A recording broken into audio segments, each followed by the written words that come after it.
Good evening and welcome to the Quarry Valley Unified Union School District meeting. It is November 9th. If you'd all please join me for the Pledge of Allegiance. I pledge allegiance to the flag of the United States of America and to the republic for which it stands, one nation, under God, indivisible, with liberty and justice for all.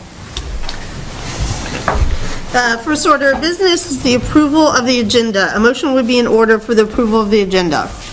So moved. All right, discussion. So I'd like to remove F8 in policy, which is H. And that, at the SU meeting, that was sent back to policy committee, so that's why we're removing that. And under personnel, if you could add retirement notification. All right, any other changes? Hearing none, all those in favor? Aye. Any opposed? Motion passes unanimously. General public comment is, there's no one from the public here to speak at this moment.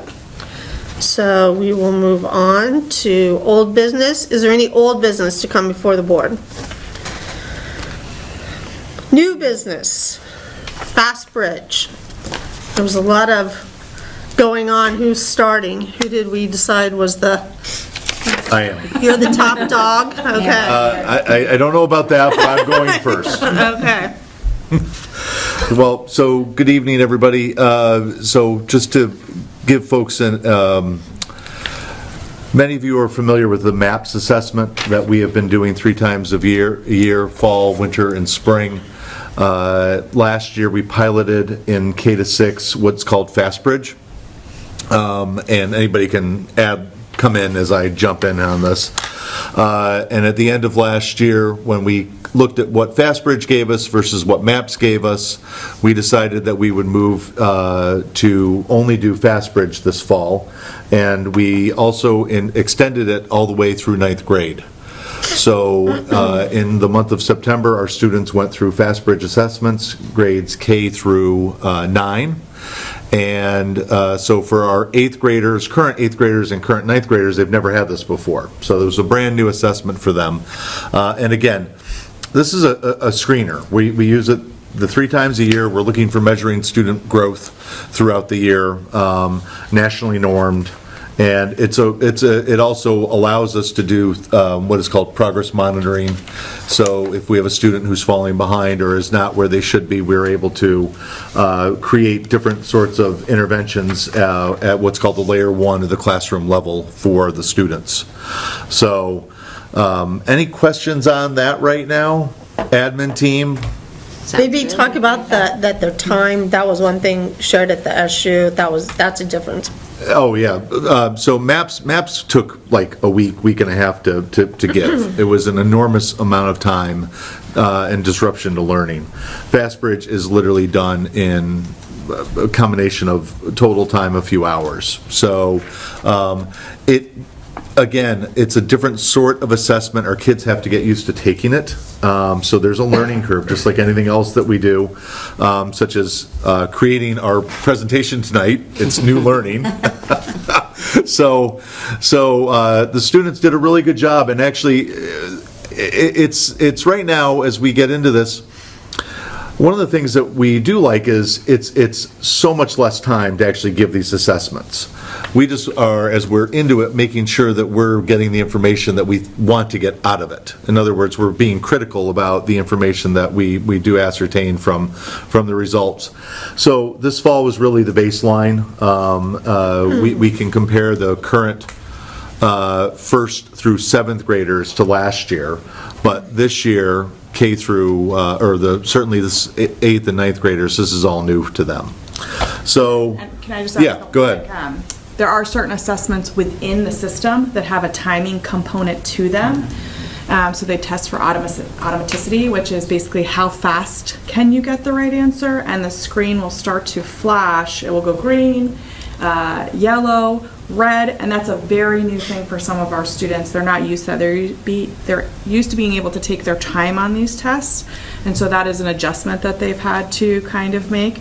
And we haven't been able to really find any good comparison with looking at growth from MAPS to FastBridge. So it's kind of, at the secondary level in particular, just very new, getting to know this test and what it's kind of telling us, just so you're aware of that as well.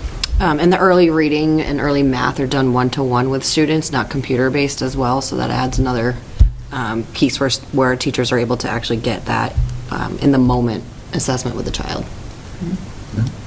So I was going to go ahead, what we were asked to do is each school was asked to present their FastBridge data. So Yes. I was going to go first. Joining us tonight is our data guru, Al. So he'll be able to make sure that we stay on track and if we have any difficulty. So Chris, are you able to present? I have the PDF, so I'm going to have to scroll through Okay. as we go. So I don't have the actual slides, but All right, so this is the West Rutland data from this fall. Chris, if you could go to slide 2. Okay, or scroll down, yep. So this again gives a little bit of a background as to what FastBridge is. And we can scroll, again, it's similar to what we just talked about. First thing that we're going to do is go through the literacy. And here are the different assessments that we give. K to 1. We have our early reading, which is what Liz mentioned. We have curriculum-based measure reading for grades 2 through 3, and there is an option to go all the way to 12th grade. We ended at 9th grade. We have what's called auto reading.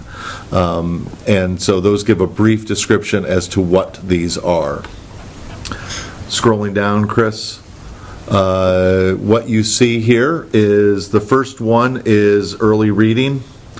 And are you on?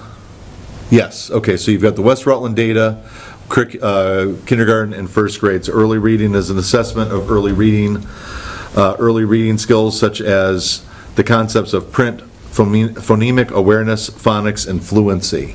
And so you can see where the kids were at the fall. Again, this is a baseline. And if I go too fast, please let me know.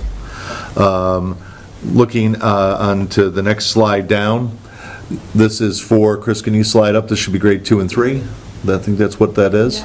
Yep. And Jay, do you, I don't see the scale on these slides, but do you want to say what those colors represent? Yes, so the colors represent, the pale color at the top is students that are, I'm going to make sure that I have the verbiage right, that are meeting proficiency at this point. Yellow, or the purple lavender color is students that are just above or beyond where they should be, but they're not at the proficient level yet. And then consequently, the darker, when you get into the magenta colors, those are students that are not meeting proficiency at those levels. That's putting it in layman's terms. So that dark line is the national The national norm. So anything above it, we're above the national norm Yep. for this test. And depending on the test, like some of them are like low risk, some risk, high risk. And then they do tell you like college pathway. So like on some of the later tests, the light purple color there is actually what they believe you're on the track to college. So the next slide down should be auto reading. Yep. So auto reading, which is grades 4 through 9, is a suite of 8 subsets that measure accuracy and rate of phonological, orthographic, and semantic meaning skills. And so what I have here is our district, and then I went ahead and put in the West Rutland data. And the next slide down should have a tremendous amount of information. So this is grades 4 through 9. So this is everybody. And those of you that know me, I'm not really a tech person, so I did the best I could to try to make sure that national norm line is as even as possible. But you can see where our students were. Yeah. You did a great Yeah. You did great. Yeah. Even with my reading glasses, I didn't do that great. But I have a sense of humor about it. So, but you can see how our students did. And actually, these are not bad. Again, these are baseline. This is new for a lot of our students. So I take it with a grain of salt. And again, it's a screener. What is important about as we continue to work through FastBridge, and this is important concept, is that one of the more rich pieces of information we're going to get are looking at cohorts. How is this year's first grade? How did they do last year in kindergarten? How will first grade do next year on second grade? And are we looking at student growth? That's really the most important thing that I'm looking for as an educator. Each cohort is a little bit different, but if we see student growth, that means that we're progressing for those students. Any questions so far? I don't mean to go too fast. No, but the other thing too that we learned at the SU was that the MAPS testing is totally different testing than this new testing. So you can't compare it to MAPS. Correct. Which I thought that was a good thing to know. Yes. When parents would ask, well, tell me now that you've done this. So you can say Kind of starting over. You're kind of starting over, Yeah. Yep. And the reports look a little different too when they come home, and they've all been sent Yep. home. So for parents to just be aware of that, they're looking they're looking at something different, Yeah. right? So there's a whole bunch of explanation that goes along I with think it. this is easier to read than the MAPS. And last night at our parent-teacher conferences, we were able to send home not only the students' FastBridge assessments, but there's also from the FastBridge folks how to actually read the assessments. And most importantly, the teacher can have a conversation, because a lot of this is to the layman, it might not make a whole lot of sense. So that I can't stress enough that communication with the classroom teacher on what does all this mean. Can I ask a quick question about comparing, so we've got second grade, then third grade, then fourth grade, and we can look across. Yep. I was looking at a different set of data, but it was interesting because it was sort of like, we were looking a little bit like this, maybe fewer students over the midline for the early grades, and all of a sudden in sixth grade it jumped. So where you'd almost expect maybe, I don't know, to see like and maybe this is wrong, right? But this is my curiosity, like a more a smoother progression, right? Or over time. I'm curious. You said that some students maybe have taken this more than once and others haven't. Yes. Would that account for do you think some of the jump in certain grades where it kind of jumps around, or is that not the right way to? I don't know if we can make like very big generalizations yet because we're so new with it, but also, and Al and I love to talk about data all the time and really geek into this stuff, but like some of our cohorts are so small, they're like 20 kids, so if you have one or two students that are, it's going to throw some of these things off. So I think like, the huge thing to note is like we do dig deeper than just some of these graphs could appear to say, like, is this comparison, can we see this trend happening with the teachers' assessments? Do we see this trend happening across places? So is it just one assessment? Could they had an off day? Right. And that threw the whole chart off, right? So I don't think we have had it long enough to really make like those, sweeping generalizations about what things are those are also the things that we talk about in our data team meetings, looking at individual student data, teacher data, cohorts over time. So given our small sizes, less valuable maybe at this scale and more valuable at the individual level? Is that we can make fair to classroom say? determinations, like if one cohort is really struggling and it's over a course of a few years, we might say, Right. okay, what's going on with that? And you've maintained probably the core set of students over the next few years as well. Okay. Yep. And FastBridge, it's not, you're not going to see it in tonight's presentation, but that program that we use allows, there has to be at least, at the admin level, we can disaggregate this information very easily. And so we're using it in those data meetings. There's different levels of rights to it, but at the admin level, you can really get in, and they provide a tremendous amount of information for us to look at, looking at it, both the building and also looking at it as the district. So it's a pretty powerful tool, but again, we're in the infancy of it right now. So again, if I'm going too fast, just let me know, but I know other folks are presenting. The next group, which is up there, Chris, thank you, is A-Reading. A-Reading is a computer-administered adaptive screener that measures broad reading ability and predicts overall reading achievement. So you can see where we're at. Again, what you see right there is the district and West Rutland, and if Chris scrolls down, you're going to see another large group. Here is grades 2 through 9. I did the best to get it all to fit on one screen. I'm pretty happy with my skill on this. I'm nearing proficiency, I will say. Each one of these is an individual little snip, I would call it, and that's a new skill for me. So, but you can see how our students did right across the board. And again, for our current 8th and 9th graders, they have never seen this before. So those are the cohorts that are on the far right. And then, Chris, scrolling down, we get into math. And if you can go right to that next slide. Yep, thank you.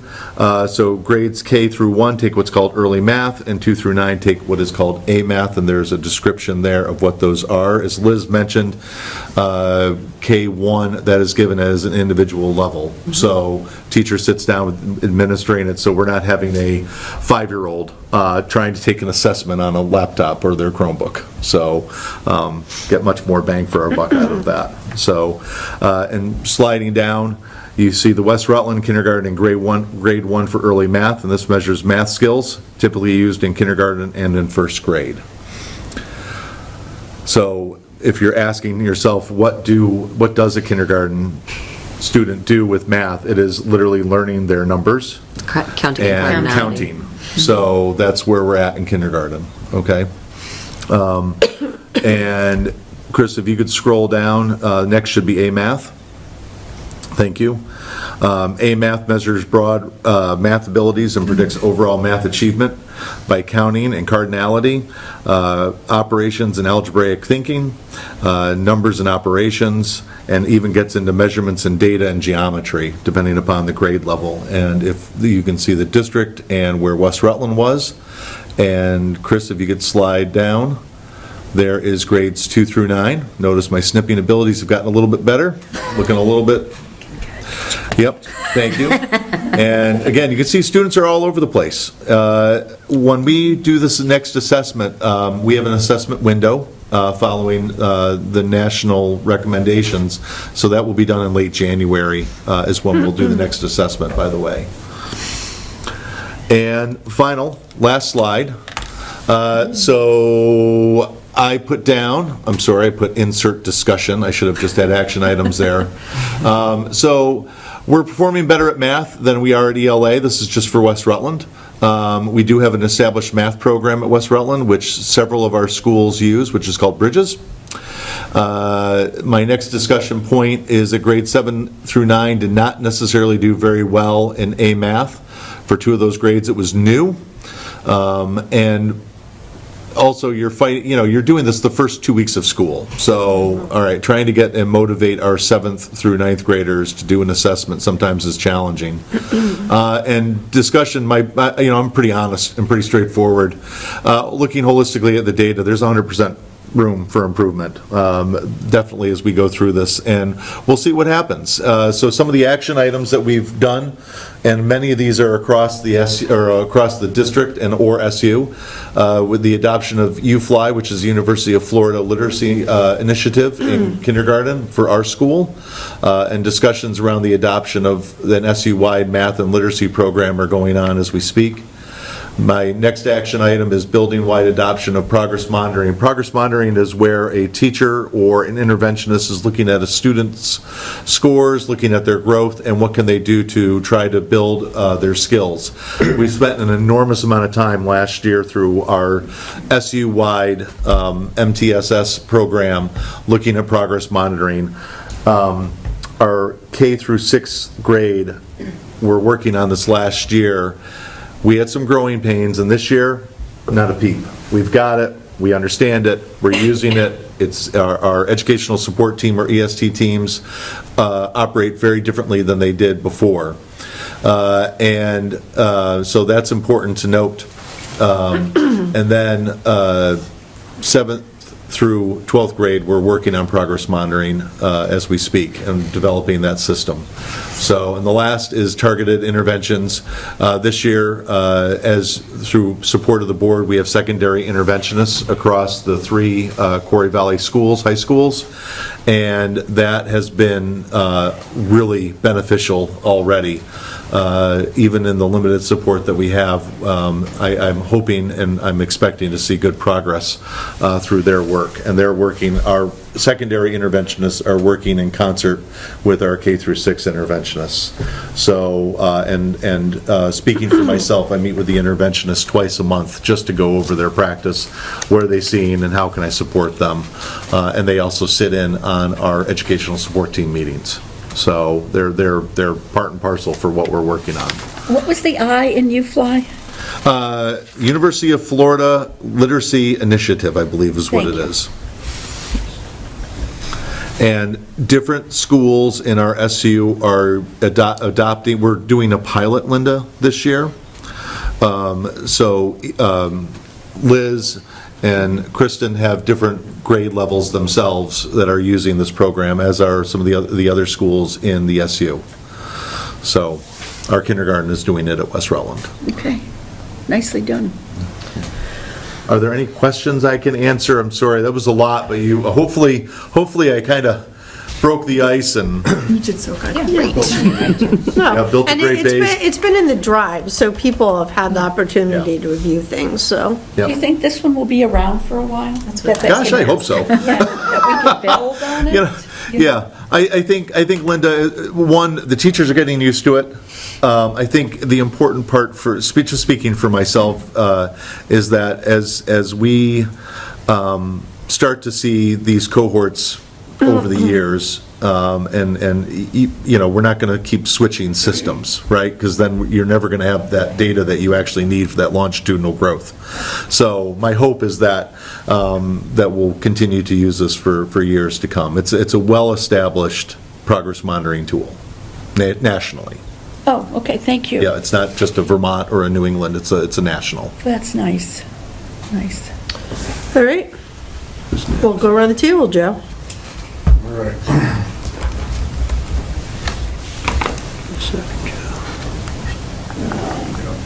Or is there a better order for you to go in, Chris? It doesn't, they're all just switching tabs, so we're good. Okay. Actually, Chris, you can skip right down, probably slide 5, just because Jay hit Okay. all that stuff there. Right.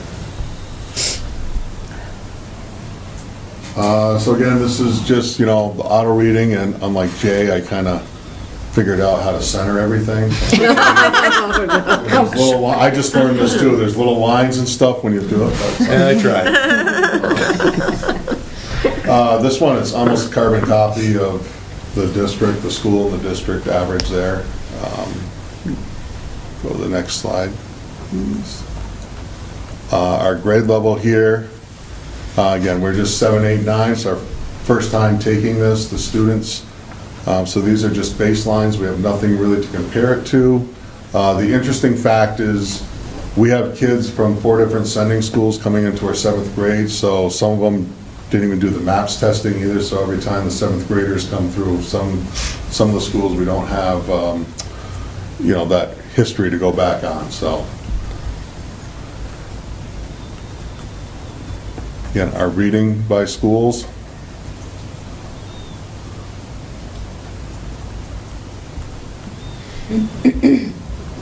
Then our grade levels here.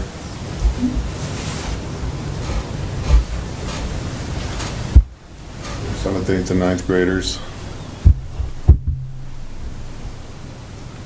What kind of feedback have you received from students about the tests? Because it is different and the time and all that, so. They liked the time. Good. It was nice, they liked, we were done and, we could get the test done without, usually with the MAPS test, if the, students didn't finish it in a 72-minute block, then they would have to, Tracy would pull them in, had the list, and they had like a week to finish it.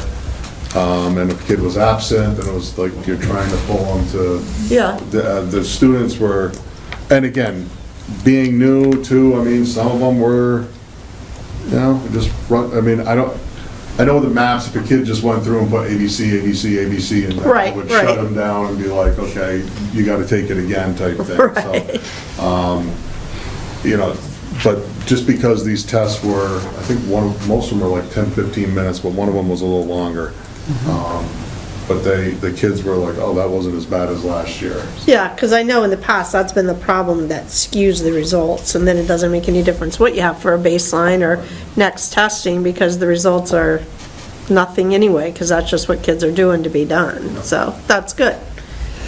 And can I ask a question about the timing in the fall? Is the intent to do it really early in the fall, and that's where the baseline is, so you know, even when they're getting settled in, you Well, don't give them a chance to really learn anything yet. It's kind of like, what are you doing when you come in? In the past, I mean, hopefully the next year, you know, you can see kind of like, okay, the 8th graders were specific students, here's where they were last year as a 7th grader. How much did they lose over the summer, or, you know, that type of thing, so we try to do it right at the beginning of the year to. Okay. And it also, Kristen, it allows us to look at our intervention groups a lot faster so that we're not missing Yeah. those weeks with kids. So we did as Jay went through the math, the A math. Again, this was the school, our 7th, 8th, 9th versus the district.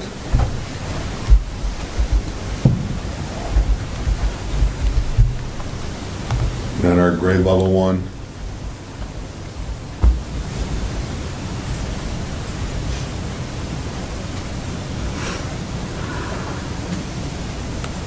And then, so this was, I had a live thing on here, and I didn't realize they were doing the PDF, so I was doing a little thing. Couple of things with us, again, this is our, excuse me, our first year using it, and it's also our first year with interventionist. And, you know, so it'll be interesting to see just in the winter and spring one. It has been great to be able to individualize what kids, you know, what kids need the help. And the nice thing too with this, with the FastBridge and then having the interventionist, if a kid is in that lower percentile, they'll give them, you know, it's not just, okay, here you are, we're just gonna go with that. They do some more assessments with them and just to see, is this right?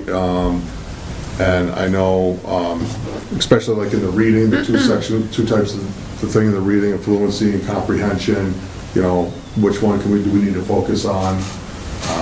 I think for my school too, most of them, from what Sandy was saying, the majority of them is comprehension. It's not the fluency piece, it's the comprehension piece. So it's just, we've never been able to have someone dive down into stuff like this with the kids. It's usually been the teachers trying to work with them during wind block when they can. But and the nice part is too, is you're coming with us. We got the groups now. It's not like, I don't feel like showing up, or, Right. you know, they'll just sit there anyway. It's like they get pulled out of the classroom, it's in a separate spot, so it's not, I'm sitting in the middle of wind block with, you know, getting these interventions by the teacher. So I'm really excited to, you know, this is my 16th year as an administrator in that building. It's the first time we really had interventionists, so I'm really excited to, and the staff has welcomed them with open arms, and, you know, and you know, we're talking, it's just like, this is the first, if it doesn't work, we'll try something different, but it seems to be doing,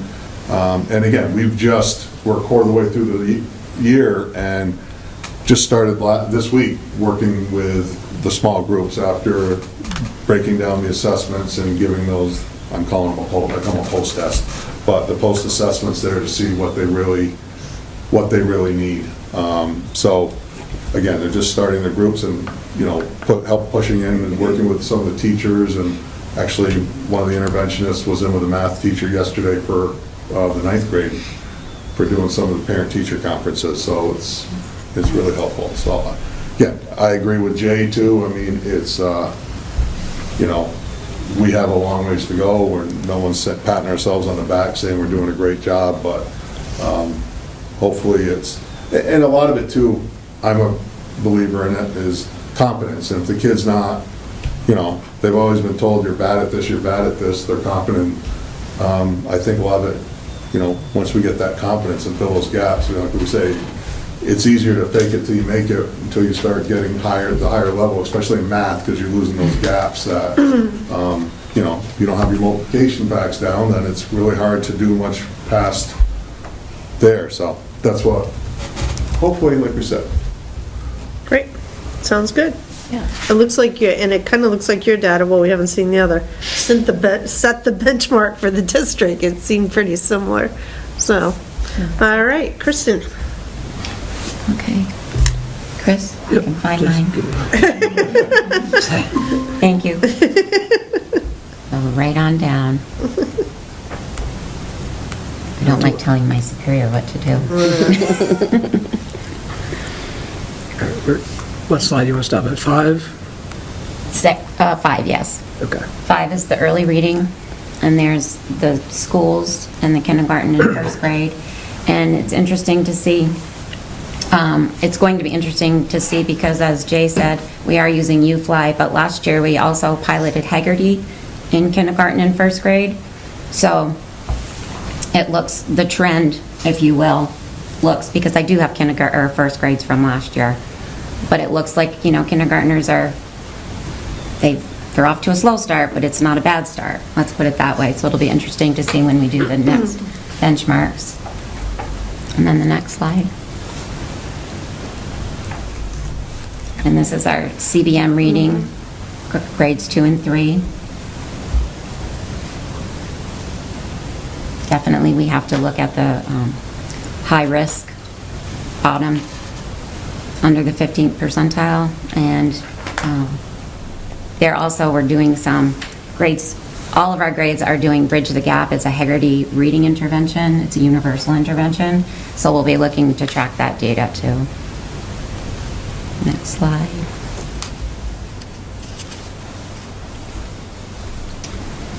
Four, 5, 6, auto reading.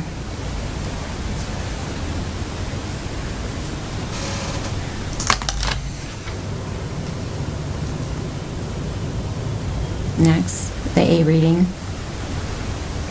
What's interesting to me about this is grade 3 is so out of whack, I guess. It's a spike. It's the biggest spike, I think, within all the data. And, okay.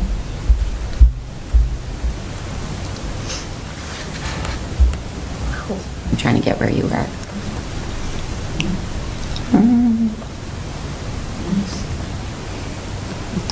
Okay. There's the school, kindergarten, first grade, early math.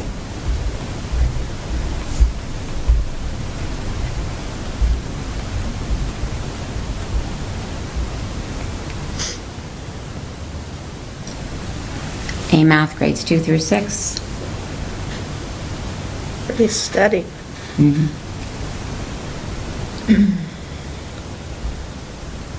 I guess, and my discussion points, we've generally been stronger in math than we have in literacy because we had an extended period of embedded professional development with math. So I know that we're all exploring, we're looking to create or come up with a common program. So it'll be interesting to see how all that shakes out. And I do have math interventionist is going into all the classrooms and she's modeling for the teachers. So she's kind of acting as an internal coach as well as servicing students, which I think has, you know, been a really good thing that we've started this year. My noticings for this, again, was the math, and the grade 3 is consistent with last year's in regard to the cohort, because last year's second grade was very strong and this year's third grade, by the data you can see, is as well. And grade 5, I need to focus on grade 5 and what they're doing, because there's some struggles in grade 5. And the next steps, continue to work in the data teams as we've already talked about, just digging down and looking at the classroom level, the individual student level. I had already talked about we're doing Bridge the Gap and spelography for literacy intervention in the classroom. So I'm looking for that when I do my observations and my walkthroughs. And I do meet with my interventionist once a week, barring any unforeseen circumstances. And we are, looking at the list to make sure that there's an alignment of who's getting the services. And, yeah, continue with our MTSS process. As I'd like to say, like Jay said, last year was a little bit rocky to start out, but they really started the ball. They started right up and moving from first week, so I'm proud of my teachers. How universal across the district are the sub-interventions that you're using, like the Bridge the Gap and that? Are other schools using the same sub-interventions, or is every... Bridge the Gap is part of Haggerty. So Okay. we looked into that, and then my reading interventionist had experience, and it had been used philography in the past to identify, and it's more of the spelling and grammar rules. Okay. So we found through the data that that was something we needed to work on, so that's why we're doing that. I think that's something we're all working towards. Okay. In regard to an SU, I think we have different things for interventions, but that's something that we're all working towards. Okay. Philography is new for us this year. All right. Thank you.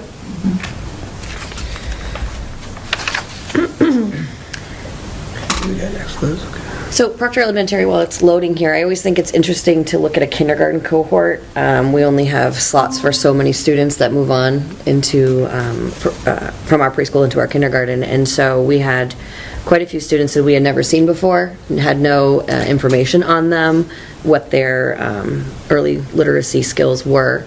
So you can see an early reading, our school, and then broken out between our kindergarten and first grade. And our first grade last year was very strong academically just coming in.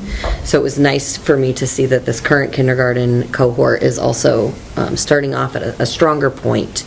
And when we were able to do these assessments, I have an internal literacy coach who also functions as a interventionist, and as another interventionist that goes in to work with all of the teachers throughout the week, and there's planning involved as well. So we're constantly trying to push these guys a little bit further.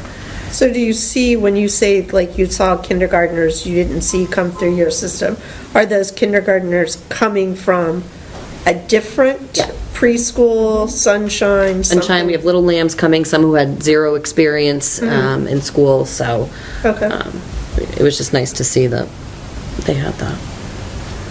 We can go to the next one. So this is the CBM reading, second and third grade.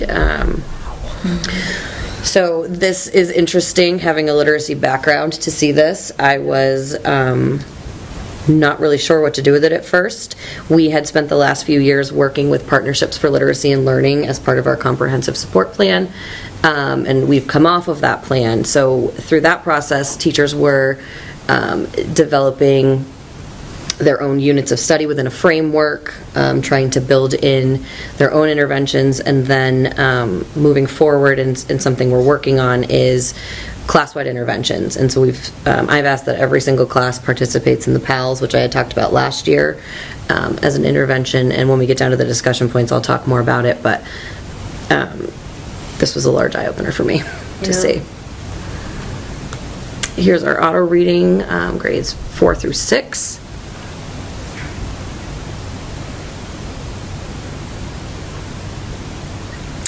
Again, this is just the 6th grade. Didn't necessarily shock me, but to see it on paper felt really great. And our 4th and 5th grader, they're also using those frameworks and those interventions as well. So, in our A reading, so it's 2nd through 9th, but obviously in our building, it is 2, 3, 4 on one page and 5, 6 on the second. I was not as skilled as putting them all on one page. It was bothering me, so I couldn't do it. And with Al's suggestion, I'll throw him under the bus. He said to put it on 2. So, took that. Anyways, you can see, again, that 2nd grade is a high level of focus, with 3rd not being far behind. There also is that shift from 3rd to 4th grade of learning to read to reading to learn. And so I take that into consideration when we look at these charts as well. And then looking at the 5th and the 6th. We've got some work to do. And then moving into the math, we have early math, which is, again, is that 1-to-1, so you can see that these, currently these baselines for these cohorts are quite strong. And I will say I have a math coach who is also VMI trained, which is very, very helpful for teacher PD as well as small group instruction and intervention. So, Liz, do you want to explain what VMI is? Vermont Math Institute, so it's a master's in math, and my literacy coach has a literacy specialist endorsement, so. What was that again? The Vermont Math Institute? Yep. Yep, okay. Yes. So, and I have two teachers that are, bless you, that are going through the VMI program right now, too. And then our A Math, again, you're going to see 2 through 4 on one and 5, 6 on the other. It is evident that math is our stronger suit at this time using this assessment, except for 5th grade.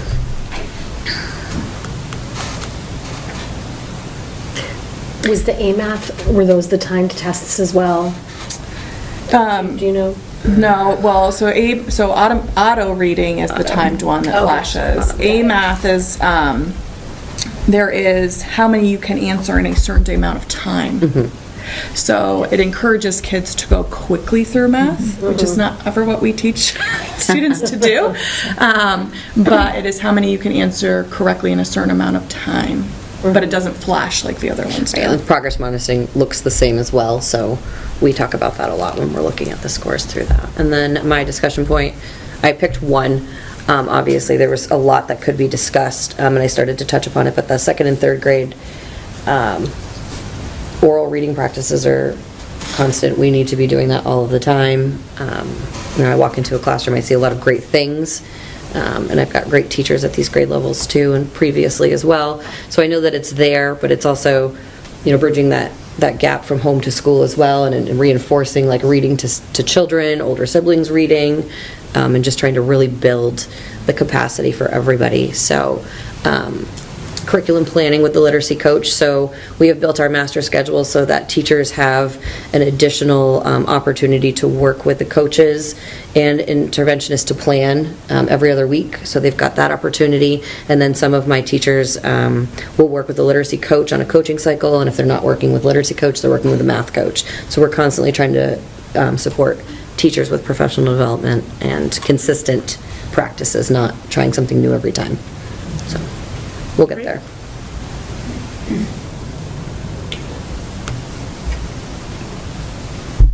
And now I get to brag about Proctor High School. I'll wait for Chris to bring up and you can skip right to that slide too. Which slide, Jen? 5, I think it is. Okay.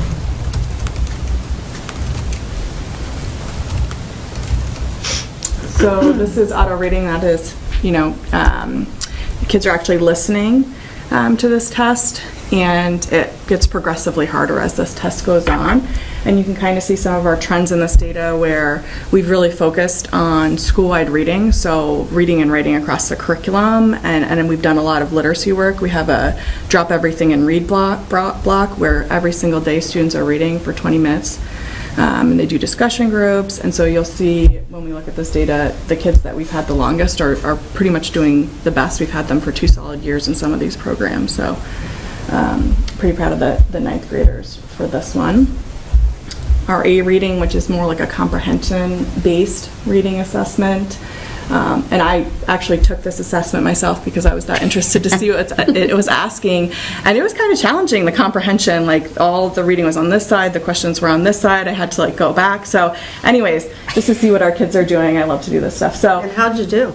It wouldn't give me my score, because actually that's really what I wanted to see. I did email the company, could you tell me my score? They didn't get back to me. Anyway, so this is our A reading. We do have some work to do in our math, if you want to scroll down for me. And we are starting systems in our school that also are doing school-wide math. So we have started looking at this data and kind of trying to figure out what's going on. We have the stock market game. We now have a once a week math problem that we do, and that for all the grades. And we also are going to do like a math March Madness tournament competitively in the school as well, because we love some competition. And then if you want to go to the last slide. This is our first time taking FastBridge, and it was a learning curve for us. The kids are very much used to taking their time. We've built a testing culture at Proctor where we take it very seriously.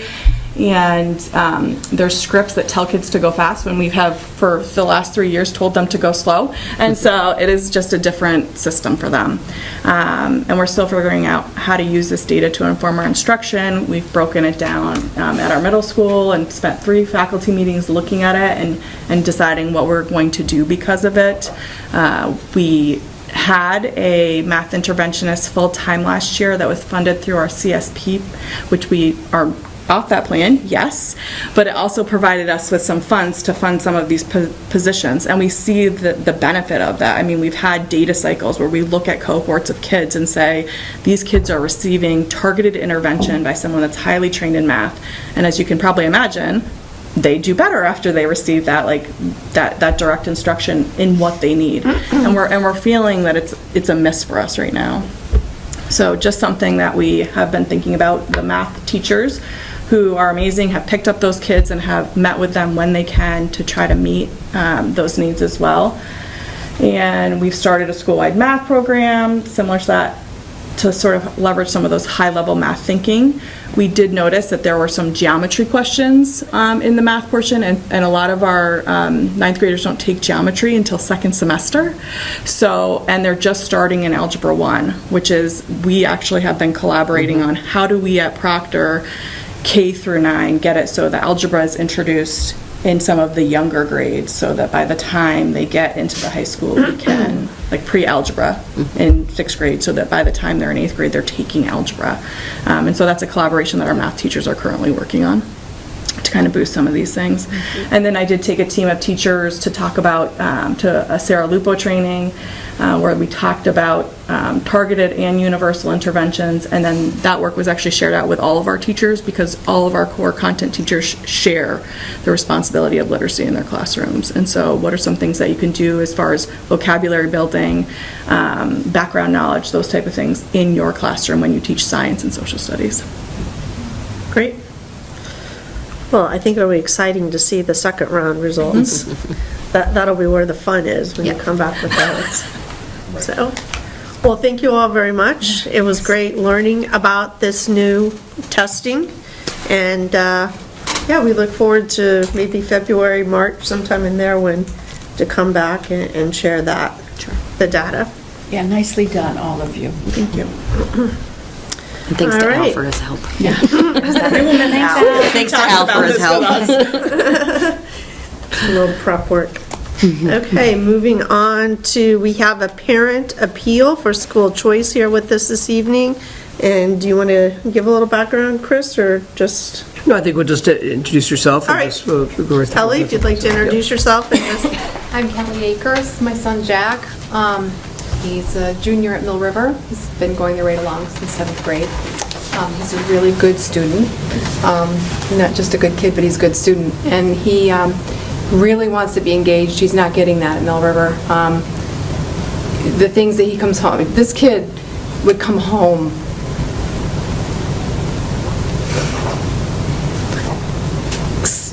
to see how broken he is when he comes home from school now. It's not the kid that started there. The things these teachers are saying to the kids that undermine their confidence, their happiness, their eagerness to learn. He goes to school daily and gets the rug pulled out from underneath him by one of his teachers constantly. I've got this 17-year-old kid who wants to learn, and he's not getting an education. He's brought it to the principal several times. Nothing changes. He's one of those kids that volunteers to help all the time. They don't want him to go, I can promise you. They don't want him to go, but they're not doing anything to keep him. And his heart is really into the music program there, and I know he's going to miss that. He's got a great relationship with Mr. Roach and Mr. Luce there. He's very involved, and he's willing to sacrifice that to make the change for his education. He wants to be prepared for college. That's his plan. And he's not there. When he went into the principal and said, where do you think I should be in these classes right now? Give me an idea of what you think that I should be learning. She listed off a bunch of stuff, and he was like, no, this is where we're at. And her mouth dropped. But nothing's changed. So he wrote a little something for you guys, just to kind of give you an idea where he's at. And I'm begging, and I'm not expecting, but I'm begging for a policy reconsideration for school choice.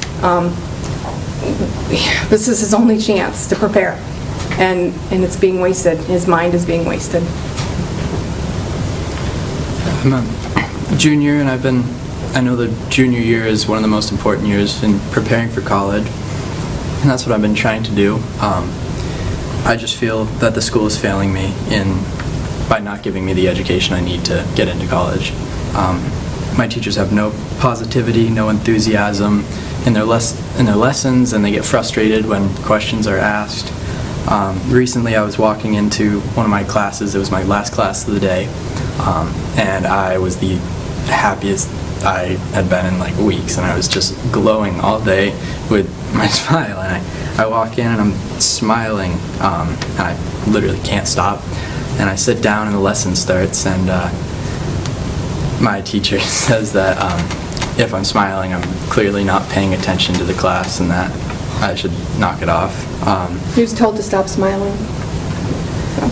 And in that same class, a classmate of mine was sitting next to me, and we were watching a video semi-relative to what we were learning, and he had a question, and he asked the teacher to stop the video to ask the question, and the teacher throws his arms up in the air and says, what could possibly be so important that I have to stop the video for you to ask a question?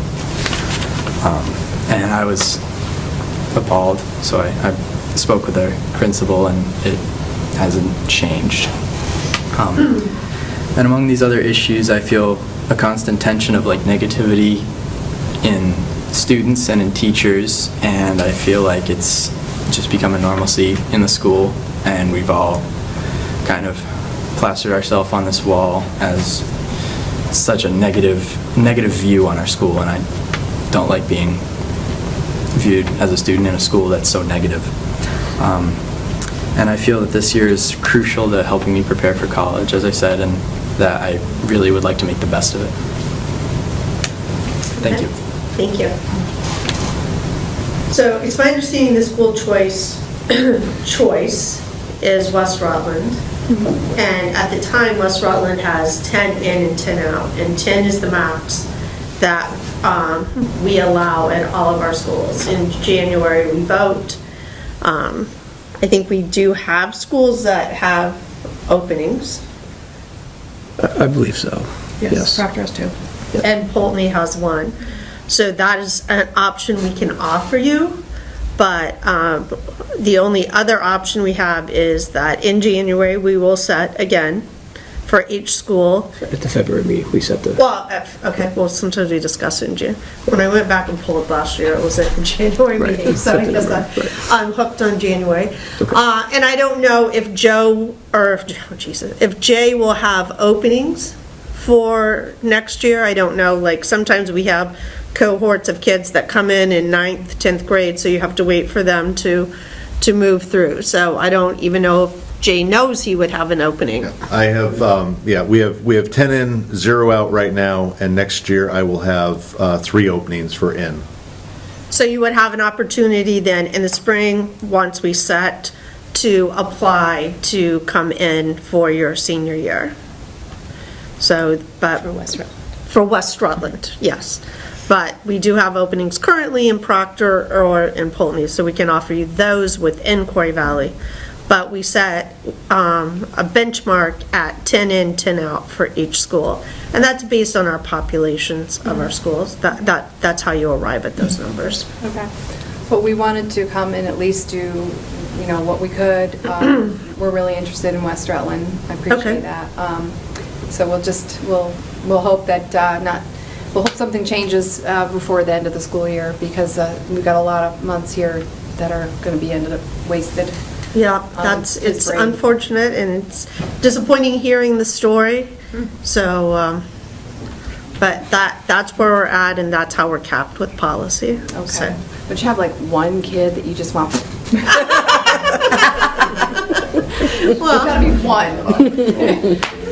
You can always come. We have these other two schools that you just listened to, their principals and their statistics. So I think that all of our schools are fairly, equal, and we share a lot of teachers across the district. We share curriculum. We share a lot of things. That's why we're a merged district. So I understand there's culture at different schools, or if you have friends or things like that. But with respect to academics, our schools, we're trying to build them to be very similar. So Okay. I think you would be successful at any of our Quarry Valley schools, in my opinion. Well, we appreciate that, and we appreciate you giving us the time. All right. We wish you the best. Thank you. And very welcome. You're a great kid. I can attest to that. Thank you. We're going to go get dinner if nobody. See you. All right. Thank you very much. Thank you. Okay, moving on to Quarry Valley Community Engagement. Linda, do you want to? Yeah, at the governance at Lake Maury, one of the things that hit home at a couple of the in-services was to get out into the community more and talk about the things that are going to change, such as the ESSER funds and what's happening with Act 127 and 173. So I thought I sent a note to Chris and just said, what do you think? And he said, why don't you bring it up at the Quarry Valley just to see. So I was thinking about going out, and we've talked about this before. I mean, we actually talked about it at the VSBA last night too, about getting out and putting up I have like a 3-thing, Trifold. Yeah, trifold, thanks. And it just says basically on one side, here's the board, and my name is Linda Smith. I am not the board, just so that people realize, the board is a group of people. It's not me, it's the group. And then, something about there's a strategic plan out there, and to bring it and just hang it on the board so that people know that, if they had questions about it or wanted to talk about it, and then the things that are going on about what's happening, that just so that they have an idea. Maybe they don't even know what ESSER funds are, or what Act 73 is, or Act 127. And they really, a couple of the places, the budget one in service really hit home and said, you should be out there now talking about this, or to people, so that they have an idea, because things are only going to get worse. They're not going to get better. That there's a lot happening, and then people are making less money, and if you want your, yes, the budget got passed the last time. Thank you, people, very much. That was wonderful, but you need to get out there and just be present somewhere. And when we were doing the looking for board members for Pulteney, I did go to the open house at the high school. I went into the library. I went to, I can't think of the other, PTO, just to say, hi.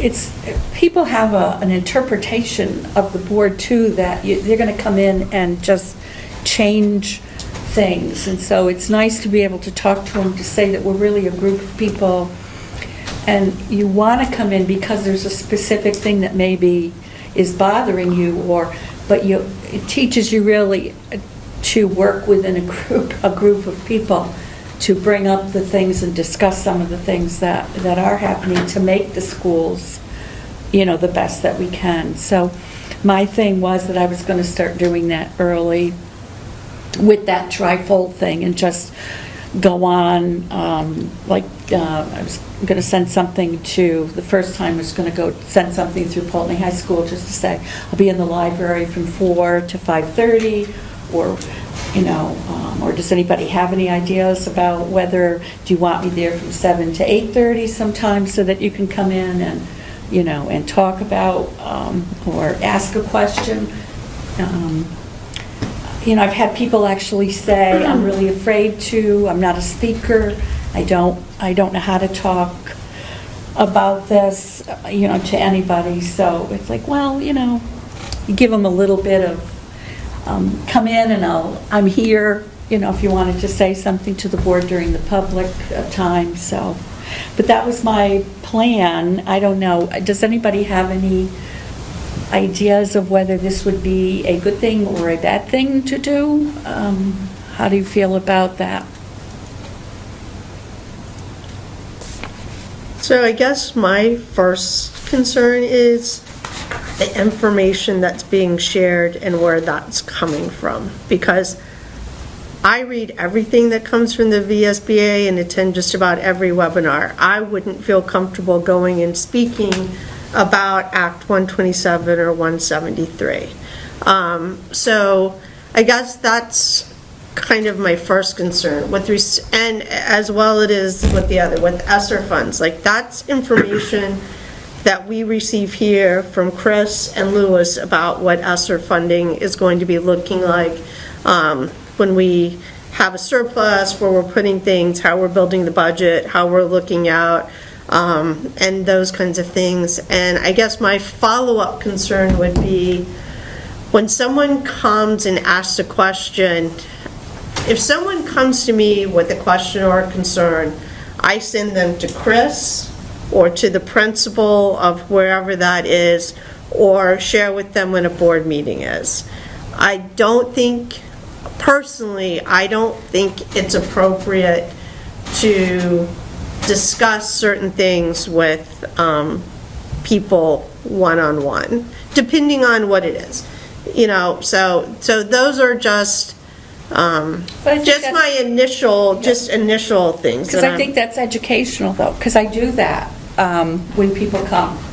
I'll say to them, have you followed the chain? There's a chain of command. I know that maybe, we all don't like it, but there is a chain, and it's really important, because then if you talk to me, or if you bypass and you come to the board, you've not told the principal what's going on in their own school. So it's more important to let them know over and over again.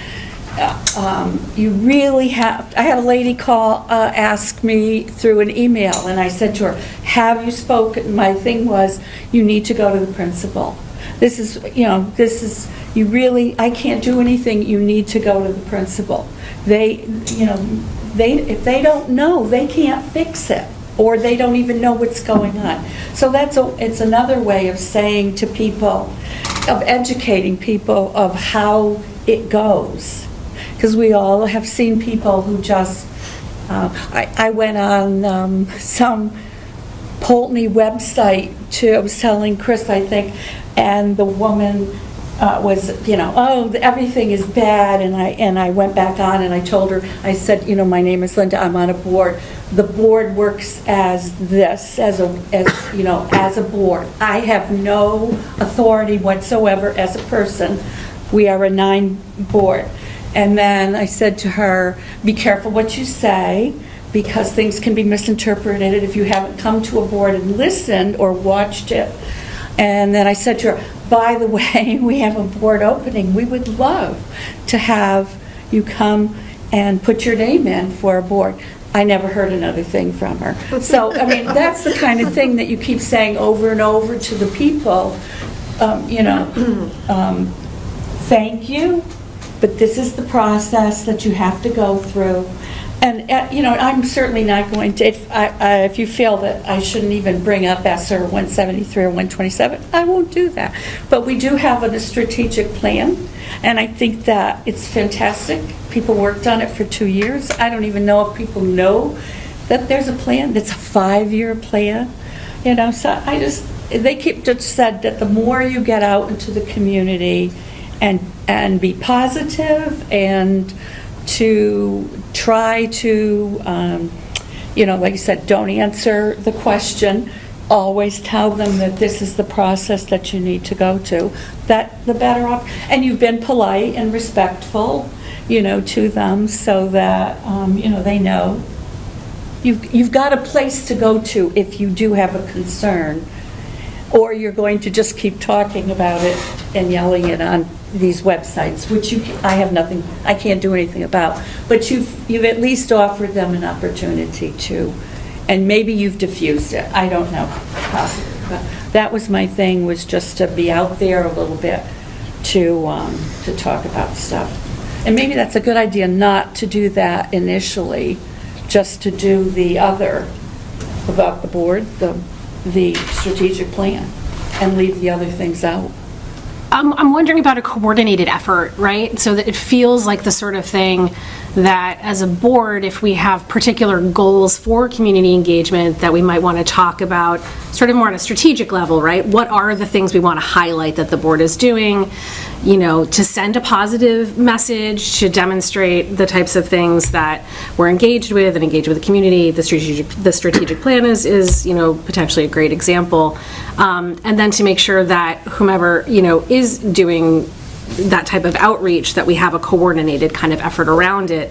So one thing I wonder is whether that might want some kind of, sorry to say, committee that's like an outreach, you know, committee potentially to come up with, to identify some of the goals, to then come up with some ideas or plans that could then be brought back to the whole board for conversation, so that we're all, and, you know, so that action, you know, whatever action plans are created are sort of, that everyone has had input in.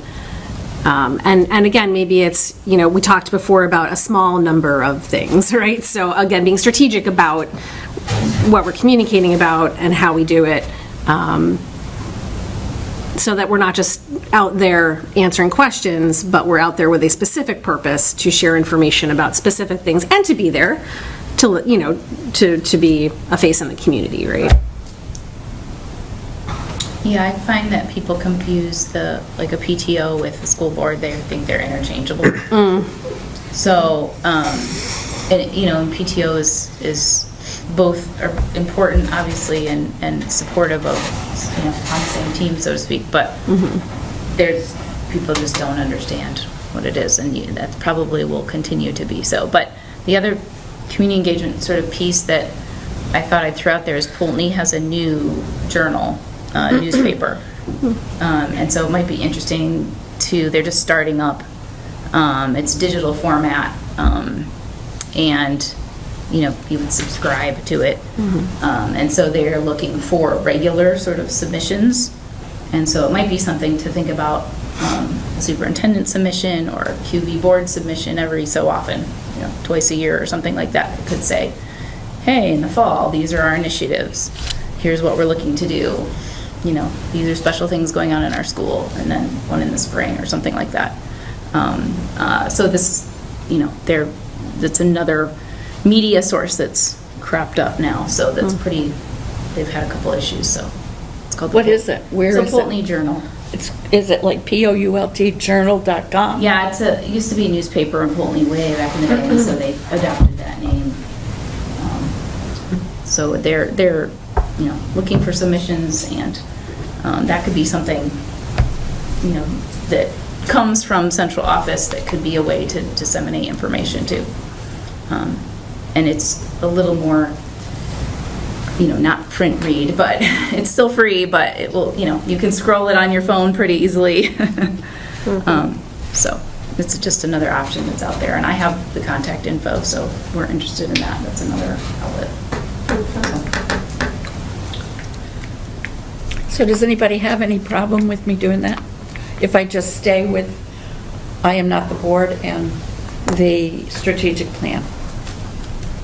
Well, I think, I like Sarah's idea with coming up with, like, sort of goals of how, what we would like to, what kinds of information, what the goals are for community engagement, so that it is a sort of a more strategic thing, so that we have sort of consistency across, in the different communities. Yeah. But we have the strategic plan, so it's like, that's a really good document. I mean. Right, but the strategic plan then has also been broken out where we're focusing year one and what we're doing, so it's not like personally, I think when we're looking at the strategic plan, we're looking at year one and how the writers have broken that out and how we're dialing that down. And as a part of that, Chris, correct me if I'm wrong, there is a community communication plan that I think Kristen and Greg had started working on a few years ago that talks about... Shannon, thank you. Like, that talks about some of these things in it that maybe... We have a draft of that. Yeah, like a draft of it that maybe could be discussed at another point as like how this work could be facilitated more. Yeah, we sort of put that sort of on hold, I think, because the strategic plan development and sort of seeing if that could mesh in with sort of those goals too. So that is, we had a subcommittee, we had a communication subcommittee. Right, so. right. So I do think there are two approaches here. One is from a SU central office perspective in terms of how we can better communicate some of the things that are going on, strategic plan, answer some questions. But I think what Linda had brought was more around board engagement. And I think that's what Sarah was saying, is the fact that how do we, how does this group as a board, really settle on 2 or 3, talking points or messaging, think that they really want to get out to all of our communities, and how are we going to do that? And I think that's where, like strategic plan, we're working on this on a regular basis, how we're going to handle this. And I know that next month we'll have an update, which will publicly, be at the SU board and our local boards. We'll send something out to our communities, just an update, just about that presentation as well. So there will be a lot around there, but I think that's just where we, so like Poultney Journal, that can be part of, during a reorg, that becomes another media source that we we just send information to. But I do like the idea of what Sarah's saying. I think we're just really having the board just work on messaging, because I do think over the course of this year, as we really start to look at strategic plan and start visioning what our schools look like in 5 years, where are we heading? What is that vision? There are a lot of, there's a lot of communication that I think the board has to settle on, and really, at some talking points that, whether it be if Linda's at a grocery store and someone approaches her, or Lisa's at the library, or Kristen's at just at a neighborhood picnic, so people are going to approach you, but what is that? What are those talking points that we, as a board, have settled on? Here is the messaging. Here's what we're where we're at. And I think I think there's 2 approaches to this. I think we want to kind of separate here a little bit. So. Well, and the thing of it is too, is we talk about it, and then we get together, in 2 months and ask, and it's like, so let's do it. Let's do it. Let's make, do you want to work? Can we create a committee tonight and say, let's start doing it, and we bring something back next month or the month after? But let's start getting out there to talk with the people and just get our faces out there and let them know that there are great things going on in the schools and we're the board and we're supporting this, or whatever talk we're going to say. I was just using the strategic plan because I had just read it again, and I thought, God, this is good. Let's talk about this. And they're not going to come to you. We've already know that, all right? Been on the board 3 years, they don't come. So it's okay, they're busy, 2 jobs, whatever. But if you catch them at, I'll sit out at as they're going to the game, and out there, and just to introduce yourself, to say hi. When I went to the open house, hi, my name is Linda Smith. I'm on the Quarry Valley Board, nice to meet you. Oh, okay, didn't know. And just to keep introducing yourself, we're on the board. And, so that people maybe feel comfortable about shooting you an email, and you can say to them, you have a problem, this is the way that you should do, how you handle the problem, I got another email the other day, I followed up, and the woman said, thank you for telling me about how to do it, but after careful consideration, I think we're probably not going to follow through with it. It was the skeet shooting thing or whatever, but she knew, that I followed through, I talked to her, and you do the same thing, I know you do, when somebody comes to you, say, well, you got to go to your principal, Kristen does the same thing, we all do the same thing. We listen to them, we hear them out, and then we tell them what is the way to do it. Sometimes it's just even saying that there's a law, we just can't do this because there is the legislature who is creating some of these things, and we just can't do it because this is the law. And they don't even know that, that it's part of the reason why we can't do certain things because of that. So from my perspective, we don't need a committee to say that you can, at a ball game, introduce yourself to people and say, hi, I'm on the board, I'm a friendly face, right? I think for more planned visits to schools, or say we're going to show up at an open house or something like that, that we have, a little bit more of a strategic approach. That's a board-wide approach, right? That we can have these, have some talking points, have some things to show and share, and so our positive communication is through that's the sharing of that specific information, the good things, right, that we're supporting, that all these folks are doing. So that's just my perspective. I hear your eagerness to get out there and talk to people, and I think, saying hi to folks for me is a different thing than, let's maybe get together and take a little bit of time to really, strategize, set some goals, and make sure we're all on the same page with what those are and how we're representing the board across our communities. I would agree with that. So do you want to gather together to do something like that? I mean, we talk about it again. Are we going to just say, okay, that's great, and then move on and we don't do it? Yeah, I don't know what the steps for an outreach group or committee or who'd like to be on it. I'll defer because I don't know what the next actual steps for that sort of thing looks like. It would, subcommittees work at the pleasure of the governing board. Quarry Valley is a governing board, so Quarry Valley as a whole would determine what a subcommittee's goals are going to be. No different than when the communication committee, they started with, 3 goals, 3 tasks, so to speak, that they met and started to, look at data, look at this, and move along. Survey what was the original, yeah. And had an end goal. So the end goal is to come back with a plan.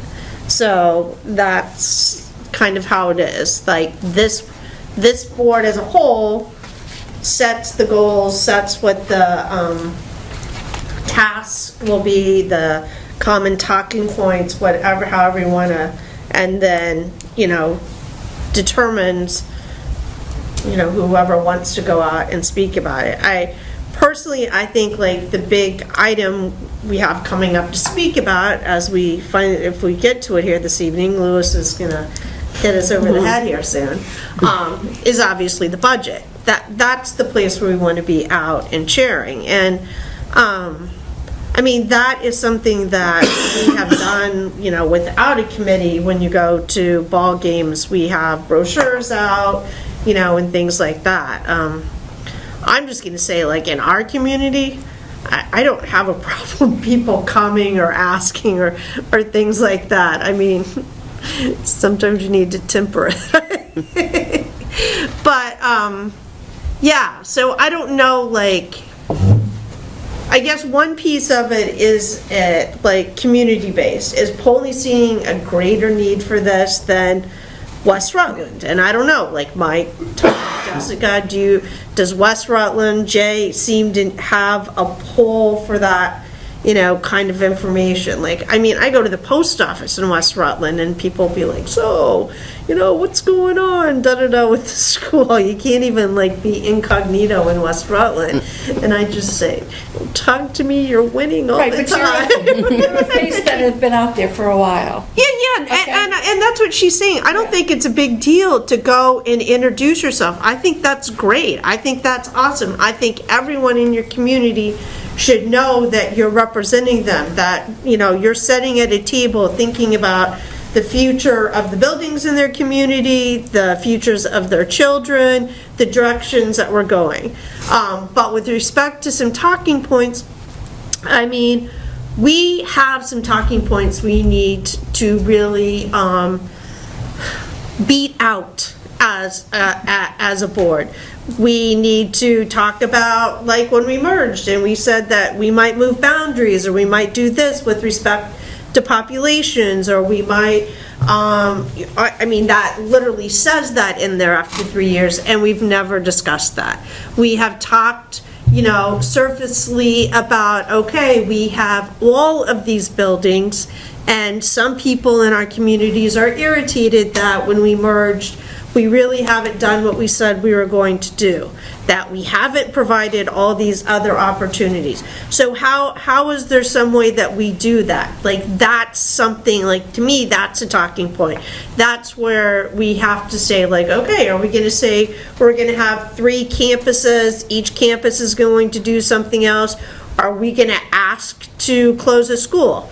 That's not something that I want to do, and that's not something that when we merged that I spoke against. So that would not be something I am in favor of. But those, to me, are talking points that this board needs to flesh out here to go out into the community to share our vision. Because when we talk about where we're going to be in 5 years, if we don't start having those conversations here, we're not going to be here in 5 years. Or there's going to be fewer of us here in 5 years. And so I would much rather meet early or designate a meeting and talk about that, because those are things that I think constituents in our communities, no matter what community you live in, are interested in. They want to know that we're offering opportunities for our kids. They want to know we're preparing their kids, whether they're going to college, going into the workforce, or, have opportunities for them to go to Stafford. So that's my soapbox. Well, let's do it. So Yeah, so I like the idea of maybe having a designated meeting. So Chris, did you say that next meeting, that you were going to talk about the strategic plan? In December, we're providing a strategic plan update. Yeah, so maybe it would be good sort of after that to sort of, and then our budgeting more or less hopefully is done, and we can focus maybe the next-ish meeting on that, sort of. So in December, we could just say that we're going to finish up the budget. Yeah, so because, I mean, it might be bold to think we're going to finish this evening. Right. No, I know, but like. So those were the only things on the agenda. Strategic plan, budget, and then, Or like a focal discussion. Maybe. Future, Quarry Valley future talking points, Quarry Valley future, Not whatever. going to try to do it all the lists that you just did in one meeting. But I mean, two that maybe we want to we need to like there are a lot of things that we have done, that our building admin have done. Yeah. Particularly, I guess, more maybe on the secondary level, because they have the opportunity about sharing and things like that. But we've also had people come and say, like, well, we'd like to have a lacrosse team, or we'd like to have this, or we'd like to have that.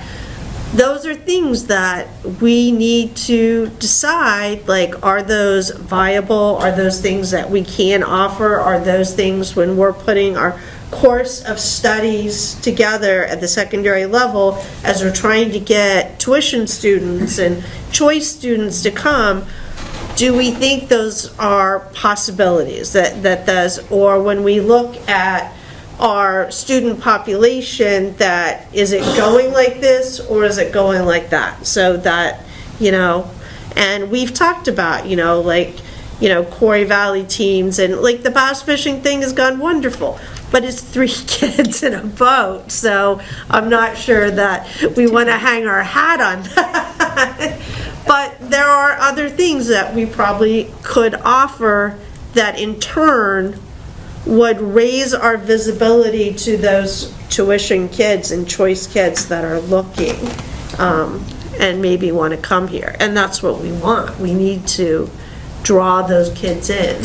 We want kids from Barstow and Rutland Town to come here rather than going to Rutland High School, in my opinion. So what if we build out the agenda to do that in December? And then we could probably carry that on in January. January is historically kind of a light meeting as we prep for our annual meeting, and the budget is winding down. And at that point, if we want to create a committee that is working outside of the regular meeting, then that's something we could do. Right, to actually implement what's discussed, yeah. Does that sound like a plan? Yeah, that's fantastic, thank you. Okay. I'm happy. All right, that's my pleasure. Everyone's And that's what you said to me last night. Okay, moving on. Approval of minutes. A motion would be in order to approve the October 12th minutes. So moved. Motion by Kristen. Any discussion? Hearing none. All those in favor? Aye. Any opposed? Motion passes unanimously. Approval of warrants. You receive your warrant via GRCSU email. All questions and comments should be directed to Lewis. A motion would be in order. So moved. Motion by Linda. Discussion. Hearing none. All those in favor? Aye. Any opposed? Motion passes unanimously. Superintendent's report. Is there anything you wanted to go over, Chris? I'll be brief, just because I know we still have a budget, and you have an executive session tonight as well, so you still have a long night ahead of you. Just a few items just to just kind of go through. Obviously, we are in the middle of budgeting. We'll begin preparation for town meetings. Lewis and I will start meeting, discuss that after Thanksgiving break. A lot of the report is centered around the VSBA, VSA Fall Conference. I do want to thank Linda, who took the time out to spend 2 days up there. I would encourage other board members, if you have an opportunity to in the future, to attend. I've been going now for 4 years. I do believe this past conference was the best conference in terms of the workshops, the relevance, the conversations. So it is a great experience to obviously to interact with other board members across the state, to share discussions, concerns, because you will find that there are many boards who are going through the same growing pains and issues that we are. So a lot of great resources, and you might find that we're actually in a better place than we maybe thought we were too. That things aren't as bad. There are boards that are a whole lot worse than we are. In a whole, situation, I should say. But it was a great workshop. It's 2 days well spent. So if you have an opportunity, I would encourage you to go through. And Linda, Eric, and Tina Keshava provided some brief write-ups of some of the workshops that you'll find in here as well. Colin didn't have an opportunity because he was able to attend Thursday, but you made it there as well. So, and Linda, if you want to add anything, you can towards the end of this. So, There's just a joint webinar, you were talking about how crazy 127 is, and there is a webinar coming out November 14th from 12 to 1:30 to help you to understand how the budgeting thing's going to change and work. So, yes. Because it's going to be confusing. And, and as Linda said, I think there are a lot of heavy pieces of legislation that's, and Lewis and I talk all the time, but that we are even still trying to figure out. So the Superintendent Association, we have regular meetings about these pieces of legislation to really understand what it means, and try to communicate that with, to our constituents, to our public. And there are concerns. We are meeting the Regional Superintendents Group in December with our senators and our representatives. So if there are any items or issues that you would like me to bring to their attention, please just go ahead, just send me an email. Be more than happy to do that, particularly as you look at some of these, like Act 127 school construction. I will quickly add, I know we are going to talk about this at a later date, but in 2021, as part of Act 72, the Vermont General Assembly did pass, one of the key components of Act 72 was around facility assessments. And so last year, they went through and they conducted facility assessment for every one of our schools. We did receive drafts of these facility assessments. Lewis and I met with all the building administrators and our facilities directors. We are in what's called just the editing phase right now. So we've asked the building administrators to work with the facilities directors to review the reports, to look for any major errors, particularly around square footage. If there were a couple times where they just placed in other schools, some dimensions or like a wing or a classroom. So we're just kind of clearing that up a little bit. We have until December 6th to submit those edits, and then we hopefully will get a final draft, probably for the board to review in February or at the latest March. Obviously with the holidays, it's going to be a slow turnaround, and I said Bob Donahue, who's the AOE rep, was going to receive all these edits at one time, and it's going to be difficult, I know, with our board. I think we have our GRCSU board meeting January 2nd, right after first day back from school, so it is at a quick time, so we're probably looking at February at the earliest, but we will be discussing, I know that the executive committee, the SU board, will be talking about how we're going to handle the developing capital improvement plans, which is another part of Act 72, and I know that's when we talk about the discussions around vision, I think, facilities and looking at the work that needs to be done, the suggested work, and across our 5 buildings, I think we'll prompt some good discussions about. Some talking points. Yes. So, but like I said, we will share that out with the board, and we'll place that in the board packet as soon as we have a final draft of that for everyone to review. So. And the last thing is I'm going to let actually Jay, one more thing before I get to that, Jay. So I also included in here about the open board positions. This is what Christine McGinnis shared. So please double check this. So if you find that one, that you may not be up for it, we've had that up in the past, or the length of the term that the position is for, the open seats for, just let us know. We're not asking for people to tell us tonight if they're going to run again or not. Is more just, to let people know that this is what we have on record as who is up for this March for, their open seats, and just to double check that. And so if you intend to run, that's great. If you intend to step back, we're sorry to hear that, but just, you can let us know at a later time just what the next steps for. So, and then now getting to the thing, so I didn't get a chance really to publicly recognize this individual at the SU because I was late, because I was at Lake Maury last week, and I told Jay that I was not going to steal the thunder. I do think this is a great honor that we would like just, to talk. So Jay, I'll just turn it over to you real quick if that's okay. Sure, great. So I believe it was 2 weeks ago, Phil Henry, who is a music teacher at West Rutland School, was named the Vermont Music Educator of the Year. It is a great honor. Phil along with Mr. Hampton, have developed one heck of a music program at West Rutland. Last night we had a coffee house, which was also one of Phil's original ideas over 10 years ago. We had probably 150 people there last night, including several Pulteney folks were there and Proctor folks were there. It was a wonderful event, made for a long evening, but so congratulations to Phil on this well-deserved honor. And he has been, we've recognized him at the building level as well. Great. Thank you, Jay. All right. Principal reports tonight, we're just going to accept one Proctor High School. We need to have some approvals. She has filled trip requests in, and they're either overnights or out of state, so per policy they require board approval. So the first one is career and college readiness field trip to Dartmouth, and I don't know, do you want to just cover all of them? We started a new class with all our sophomores and some of our juniors opposite of driver's ed. She'd like to take that class to expose them to a college campus. That's paid through our collaboration with VSAC. And so I just need the approval because we're taking them out of state, obviously.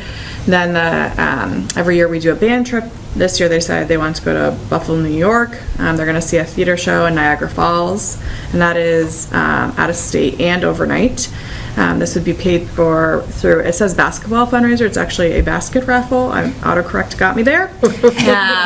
And some of our enrichment funding. And then our AP US History class would like to start to go back to Model UN again, which is overnight and out of state. And that's going to be paid for through our enrichment and field trip funds. And the dates are there available to see. I also had usually we come and ask you for our senior class trip. I'd like an extension of 1 month before I present that to you. Our senior class has a caviar dreams on a tuna fish budget, and we need to really rein some of that in. And so I do need an extension on that before I present it to you, because it wasn't going to happen what they had given to me. So, you know, I am asking for that. And I think does everybody need an extension for? Yes. Okay. So I'll make a motion for all of that. To approve the three field trips Out-of-state trips. and the senior trip extension for Yes. all three schools. All right. Any further discussion? Hearing none. All those in favor? Aye. Any opposed? Motion passes unanimously. And now we're on to Lewis.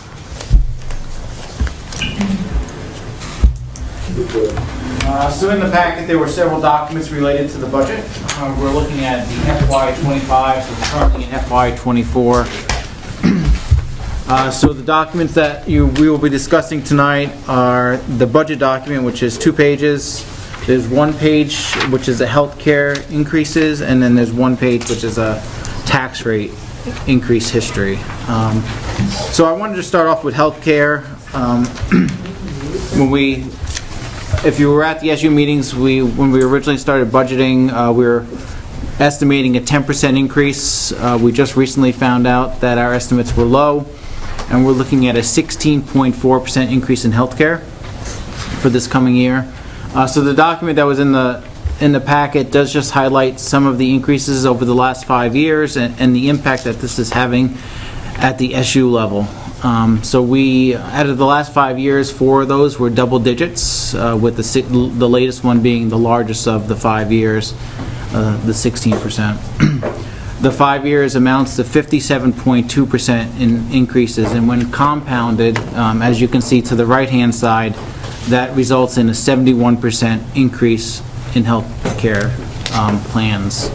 Those amounts listed to the right-hand side, those are the cost of the plans from FY20 to FY25, and that's just our costs. We pay 80% of the premium for each of our plans. The other 20% is paid by the employee. So when you look at a family plan, our 80% that we're paying has gone from $17,000 to $29,000 over the last 5 years, so a $12,000 increase. So it adds up, it's pretty significant. And when we're looking at our budgets, below that I'm just showing what the cost increases have been on the total SU budget. So in the last 5 years, health plans have gone up approximately $2 million. And this latest year, the increase is $679,000. And so when you're looking at individual budgets, that can have a pretty significant impact. I mean, $679,000, that's, I mean, depending on the type of positions, but that's roughly 10 positions that, if we didn't have this increase, we could be funding in our schools. The increase for Quarry Valley alone, putting that document to the side and looking at the budget. So the first page is the summary of changes. This highlights all the major increases or highlights all of the things that we would like to point out in the budget this round. So the 16.4% increase is resulting in a $326,000 increase for Quarry Valley. So I'll just start from the top and we'll go through these, and if you have any questions as we're going through them, just stop me and let me know. So currently in the draft that you have in front of you, the total expense is up by a little over $1 million, and that's equal to 5.5% of the budget. Total education spending is up by $782,000, which is 4.35%. Educational spending is the amount we have to raise in property taxes, and that's a calculation of our total expense minus any local revenues. For us, local revenues is mostly tuition revenue that we're bringing in for out-of-district students attending one of our schools, whether it be elementary school or high school. It also takes into account any other local revenues such as interest income, student activities income, or student like gate receipts at games, any rental income from renting out our space, as well as any other grants or income that we're bringing in. So part of the big reason why there's almost a % difference between our total expense and our education spending is that we did have a significant surplus last year, and that's about the 6th or 7th bullet down. So our surplus was $683,000. Currently, that all is in this budget as a revenue. So when we end the year with a surplus, we have two options. One, we can give the full amount back to the taxpayers as a revenue, and it goes to offset the amount we have to raise in taxes. The other option is to ask the taxpayers to approve us using those funds in another manner. So in the past, the last few years, we've asked the taxpayers to put some of that money aside into a capital improvement fund. We did that last year and we did that the year before. And that's just saving money to do larger projects like roofing repairs, boiler repairs, stuff like that. It's great to have a surplus, but the bad thing about a surplus is if you give that all back to the taxpayers, which helps and it's great for that year, but then the next year, if you don't have that surplus, you're starting the budget cycle with a negative revenue. So, for instance, like this year, if we were to give all $683,000 back, and then next year we didn't have a surplus to put into the budget, we would have $683,000 less in revenue that we're raising, and so that would increase the education spending. So by putting some of it away, it kind of takes away the dips and spikes in your tax rate, and so it's good to put some of that away. So we'll discuss that as we go through the budget process and see. We know we have no shortage of facilities projects that we have in our schools with 5 schools, and we know these facilities reports that are from the state will be public soon, and we'll be looking at those and developing 5-year plans. So it would be good to have funds tucked away. Going back to bullet 3, so GRCSU assessments, at the time that this report was put together, the assessments and tuition expense and revenue were still pending, so those are not included in here. They're just at last year's values. On Tuesday of this week, the SU board did approve the SU budget, and both the central office and special ed assessment were coming in roughly at about a 4% increase. That increase for Quarry Valley, which will be in the next draft of the Quarry Valley budget, is approximately $75,000, and that amounts to approximately a 0.4% increase in your budget. So that's a 0.4% budget impact.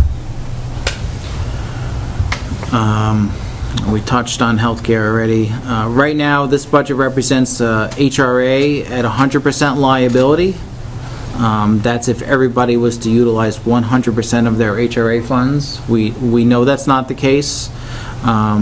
So this is a potential area that we could look at if we needed to or wanted to take budget cuts. We could go back to here. If we were to reduce our liability to 80%, that would have approximately a $75,000 savings. The HRA utilization varies from year to year, and can be anywhere between 70 to 80% on average. We are currently, in Quarry Valley, do have a surplus in our HRA fund. Touched on the surplus already. The next item, the Healthy Food Programs, which is a program that was started last year and continues this year with grant funds. We are currently going to continue that program.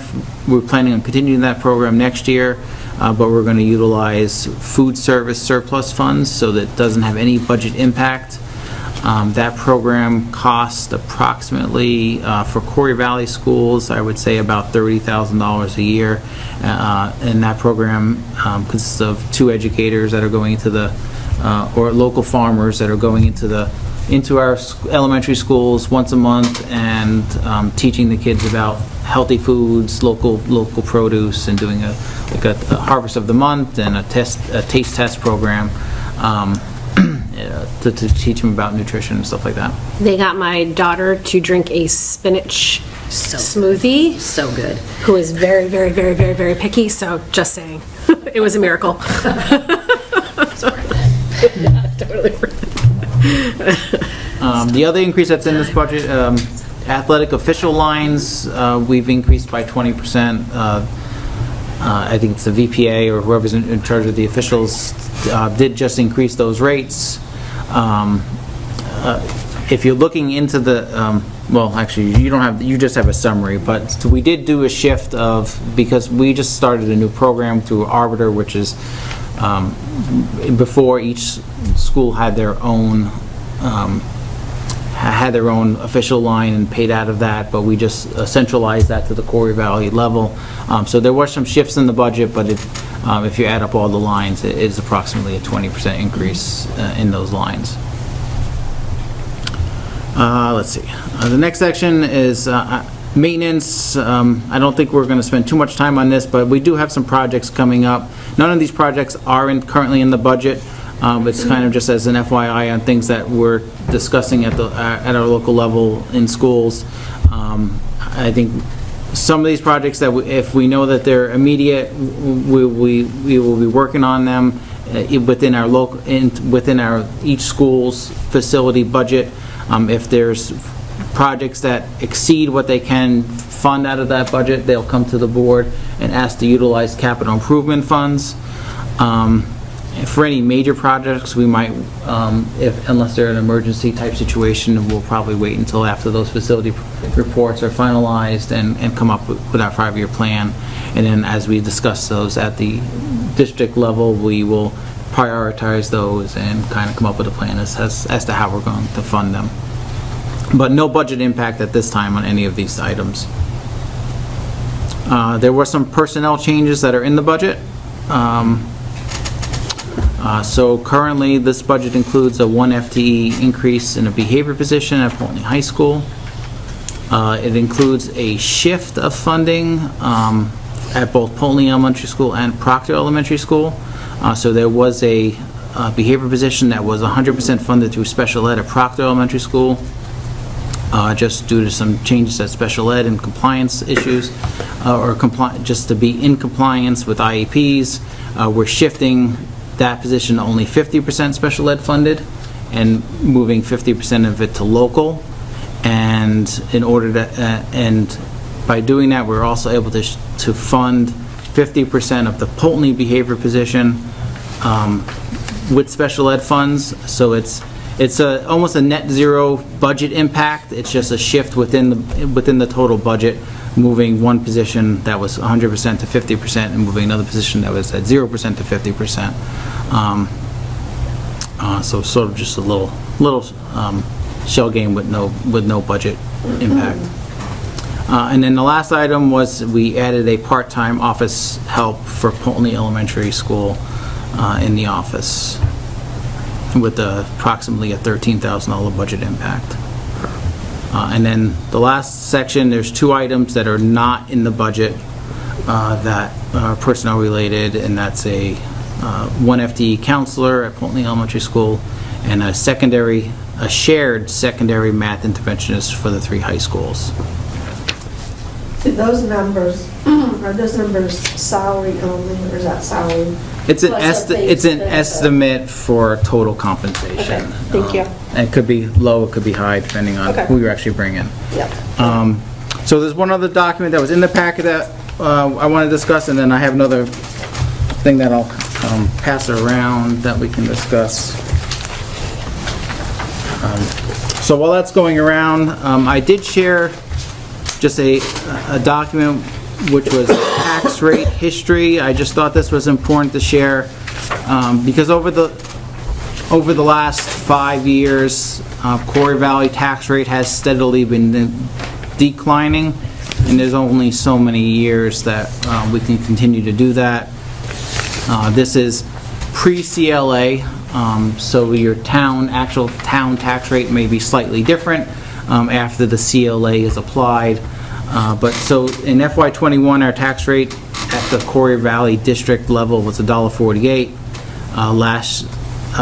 And then last year it was down to $1.15, and currently based on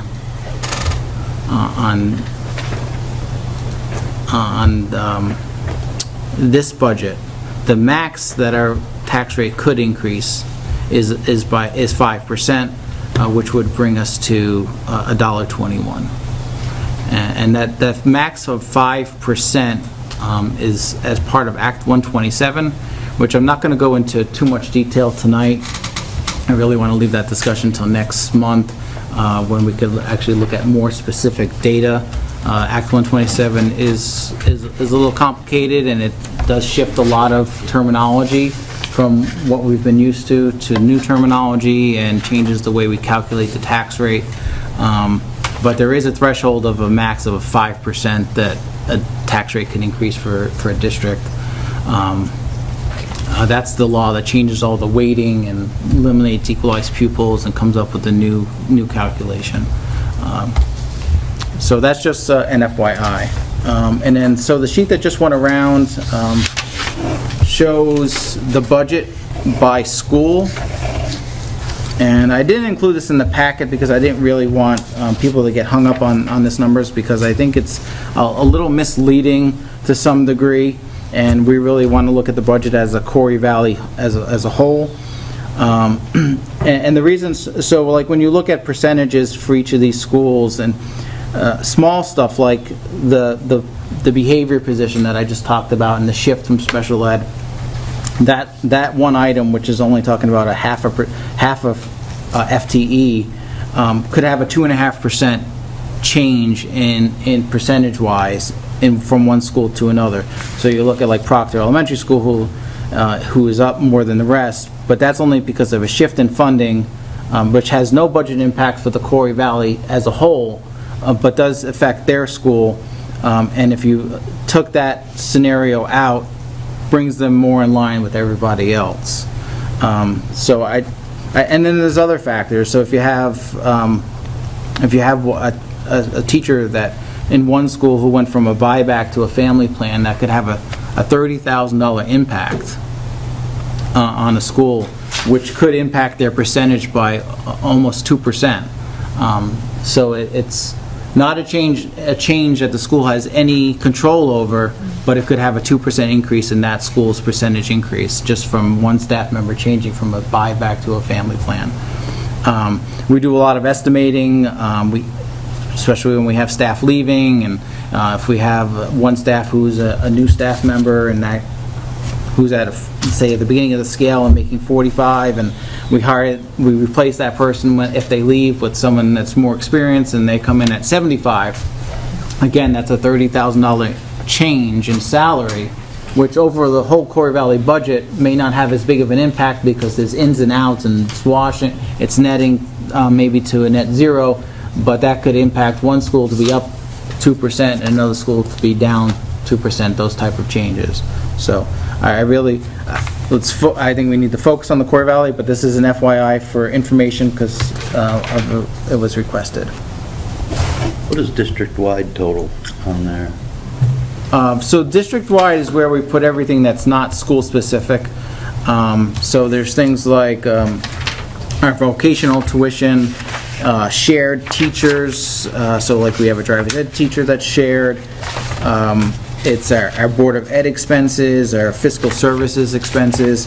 All of our plan operations are at the district-wide level, because some of that is shared.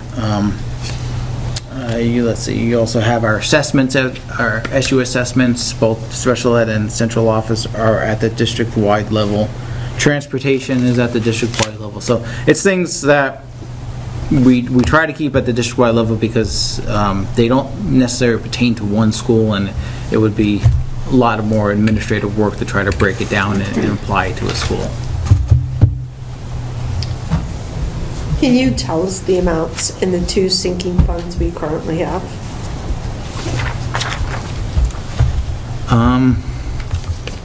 I could, if you gave me a minute. I didn't bring that information with me, but if there's any other questions that I can answer while I'm pulling that information up.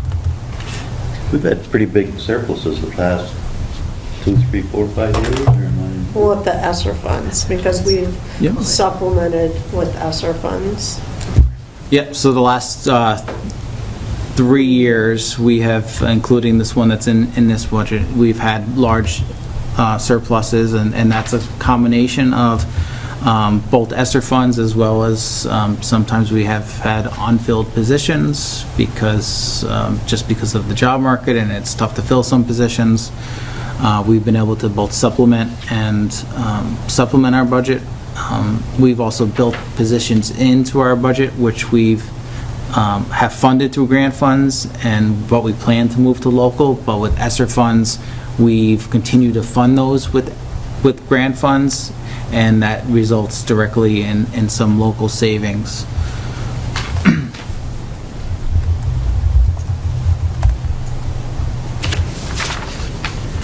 And our budget is $20 million, so, $600,000 is a lot, but when you look at, when your budget gets that high, it is a smaller percentage.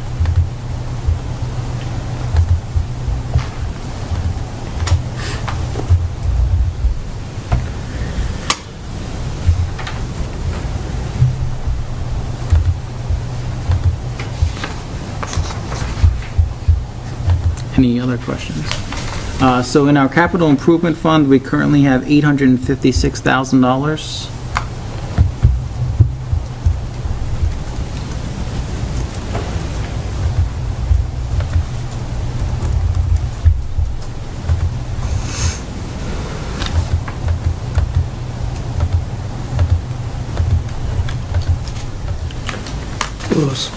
Louis. Yep. Mike did not get a copy of this, correct? No. So I'm going to share a copy of it. Okay, thank you. Mike, that's okay. All right. Any other questions?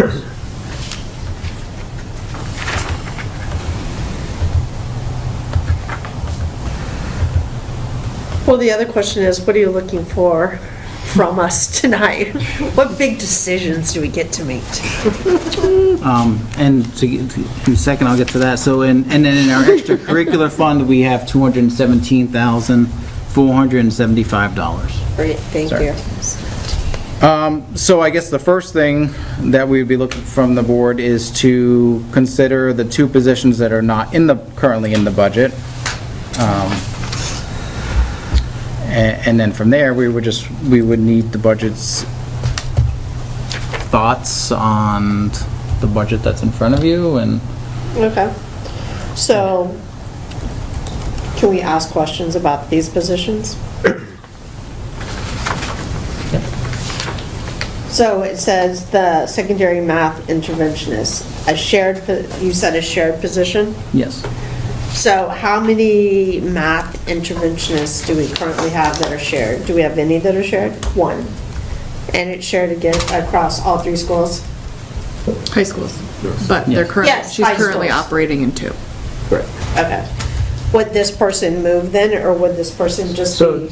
So having 2 interventions will allow us, for those 2 interventions, to equally serve all 3 schools. They would move Okay. interchangeably throughout, so that's the ultimate goal. So when we're saying 7 to 12, right? Correct. Okay. The other math interventionist is funded through CFP funds. Okay, that's what I thought. And then, 1 full-time counselor at Pulteney Elementary. Is there currently a counselor at Pulteney Elementary? Yes. And is there a behavioral specialist at Polton Elementary? There is the position still unfilled. I do have counseling caseload numbers. So is this position that we're shifting half of it to special ed That is the position that's unfilled, yes. We're trying. And the current counselor's caseload is. It was in her report. It was in your report, Yeah. right? Yeah. Questions about those two positions?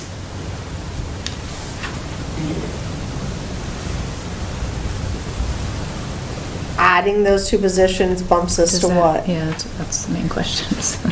And you have that somewhere already, Louis. So it's $160,000, which would be less, it would be a little bit less than 1%.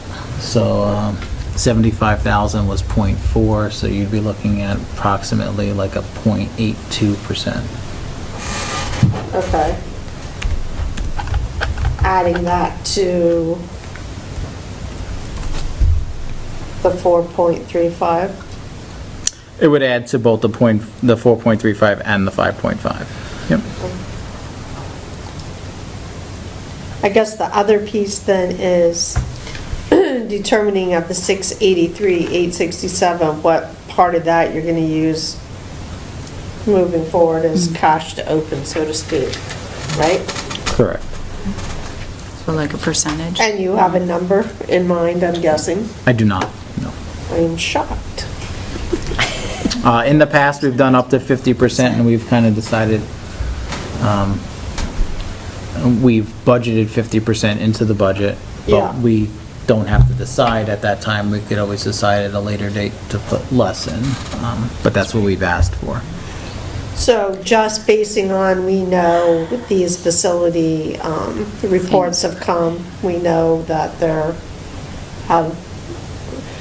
without knowing, we know that there's going to be impact. There were no surprises, but I think there's some nominal costs there, yes. Right, but even just on this, when you have two schools that have possible boiler replacements, that's a substantial number. So it seems like, I'm thinking like, if we're looking to put into one of them, I would like to see the bulk of it go into capital improvement this year, in my opinion. Yeah, and I would say up to 50% again, because I think. It's lovely to have money for extracurricular to do things, but $217,000, a lot of money for extracurricular. So, I mean, every school has boosters in music, in sports, in PTO. All of those organizations should be helping to supplement purchasing things within the schools. I mean, at least that's my hope that's happening across all three schools. I only know what's happening in our schools, so I can say that boosters just bought all new uniforms. I certainly hope that is the goal of boosters within secondary schools, and I know PTOs raise money for equipment and trips and all of those kinds of things, so 50% to put in capital improvements would be what? That would be my personal suggestion. So I did 100%, and would bring us to 8.57, and I was gonna make a comment about that, which I'll share in a second. So 50% would be 341,000. So you're saying 100% to leave in the budget? No, I mean, if we asked to put 100% into the fund. So 50% brings us to 6.67 education spending. 6.67? So the part, the thing that I was gonna, so more about Act 127, so about that 5% threshold. So in order to qualify that 5% threshold, Yep. your education spending per pupil has to increase no less than 10% from the prior year. So I don't have the data to look at that tonight because we don't know what our pupils are yet. And so that data, we should have an estimate of that by next meeting. But we need to take what our pupils were last month, what our pupils will be, or not last month, last year, and what our pupils are this year, and calculate education spending per pupil to ensure that we're under that 10% threshold. And you think that's going to have to be putting 100% of that revenue in? No, I'm saying that would stop us from putting 100% into a fund. Yeah. So right now with 50%, we're at 6.67. And that gives Adding us in- almost 1.2 million in capital improvement if you're putting 50% in. So you're putting 50% of the 683,867.93 into that's the proposal, into capital improvement. Up to. Leaving the other half alone in the surplus. It would be That's A. putting it in as a revenue and giving it back to taxpayers. Yeah. Right, okay. Or they used to say cash to open, that's how they used to reference. Cash to open? Yeah, Okay. because that's money you have in the bank, so to speak. Did I hear you say that with the act, so many acts, the 72 facility assessments, that there'll be a X number of years to make whatever suggested or recommended or required repairs? So we'll be required to develop a 5-year capital improvement plan for our facilities. And really, it's just help the state have a better understanding about the cost statewide. So just... Buildings. So when we look at the maintenance projects that are not in the budget, and we've talked about the West Rutland boiler before, Proctor Elementary we've touched on, the security upgrades, those grants have all come and gone. They're no longer, I mean, it used to be when we were doing that, there was some money out there. No longer? There's no security grants that I'm aware of. That would be, I think Greg was, I think he mentioned last month that he was looking at this. Okay. And the paving, I mean, I guess my concern with putting these things in the budget prior to reviewing the facilities reports is kind of the cart before the horse. So, like, you put them in the budget, then we review the facility report, but you're asking taxpayers to vote on it and hold their money. So we're not asking to put these in the budget. It was sort of just an FYI. Okay. And this budget was created before those facilities reports had come out. Okay, great. The other thing, something else I'd just like to point out, by having that money in that reserve account, the capital improvement reserve account, it gives us cash flow at the beginning of every year, which allows us to not have to utilize our line of credit. Yeah. And that saves us approximately $25,000 to $30,000 a year in interest costs. And in addition to that, if you look at, actually it's not on your report, we earned approximately $40,000 in interest revenue last year. So that's approximately a $70,000 swing in interest that we've generated by having those funds available in the bank. And it should go up, right? If interest rates go up. Yeah. We should get more, hopefully.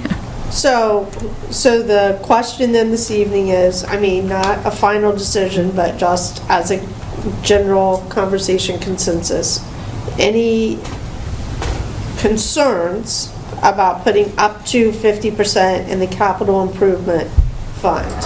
So up to $341,000. I think that's a great idea.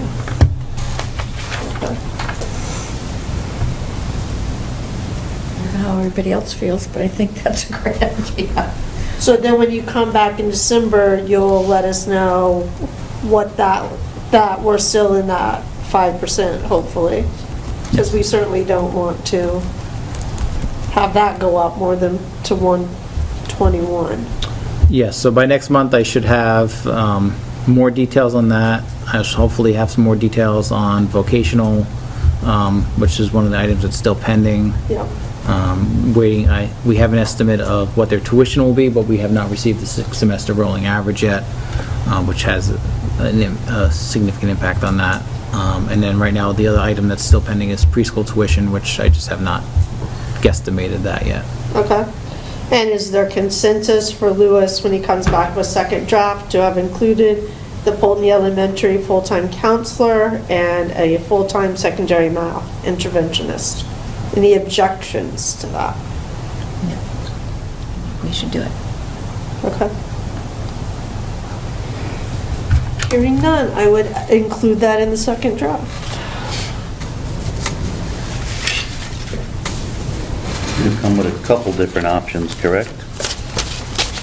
Well, it'll be this option and then that. Well, I don't bring several copies of, several No, but like if you forms of a put budget, in- because I think that gets confusing. But 160,000, what is our budget up roughly? A percent? You said 0.82%. approximately point, less than yeah. 1%, yep. So we'll be up, So between that and the assessment, we'll be up another 1.2%. the total And would then be, by lowering the amount of revenue that we're putting in, so I mean, I can tell you right now, because I could just, Just a rough- I could just input those right now. Because didn't you just say education spending would be 6.67? So putting in the 75,000 for the SU assessment and the 2 positions and having the facilities at 50%, it brings our education spending to a 7.97% increase.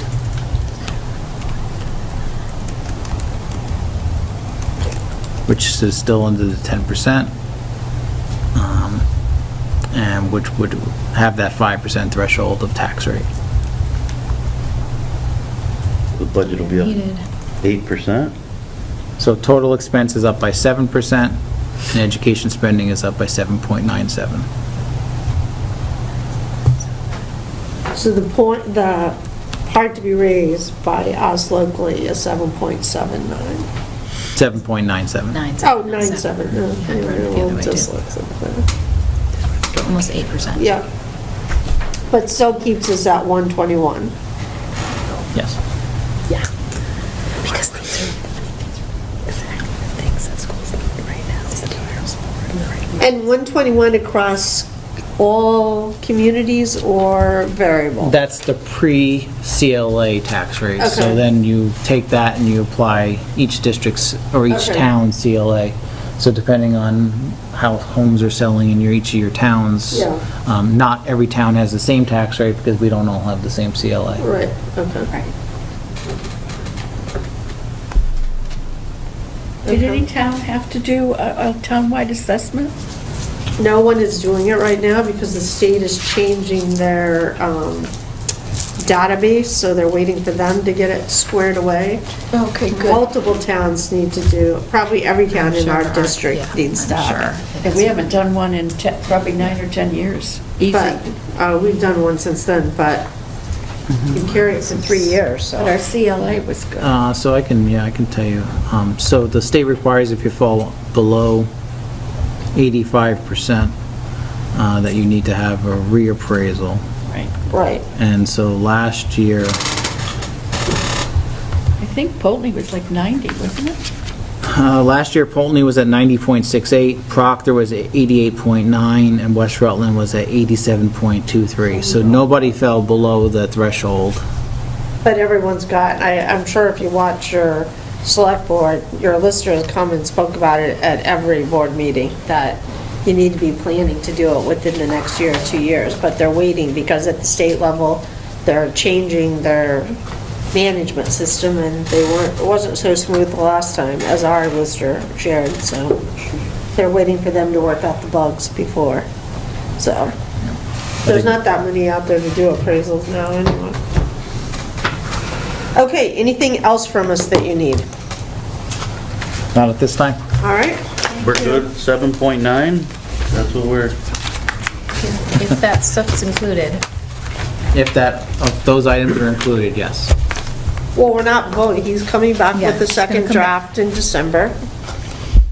okay. We're supposed to turn these back in. How about a thing with like teachers and how many and class sizes and, That was in the drive, everybody got We that. already shared that with you last month, Tom. This one?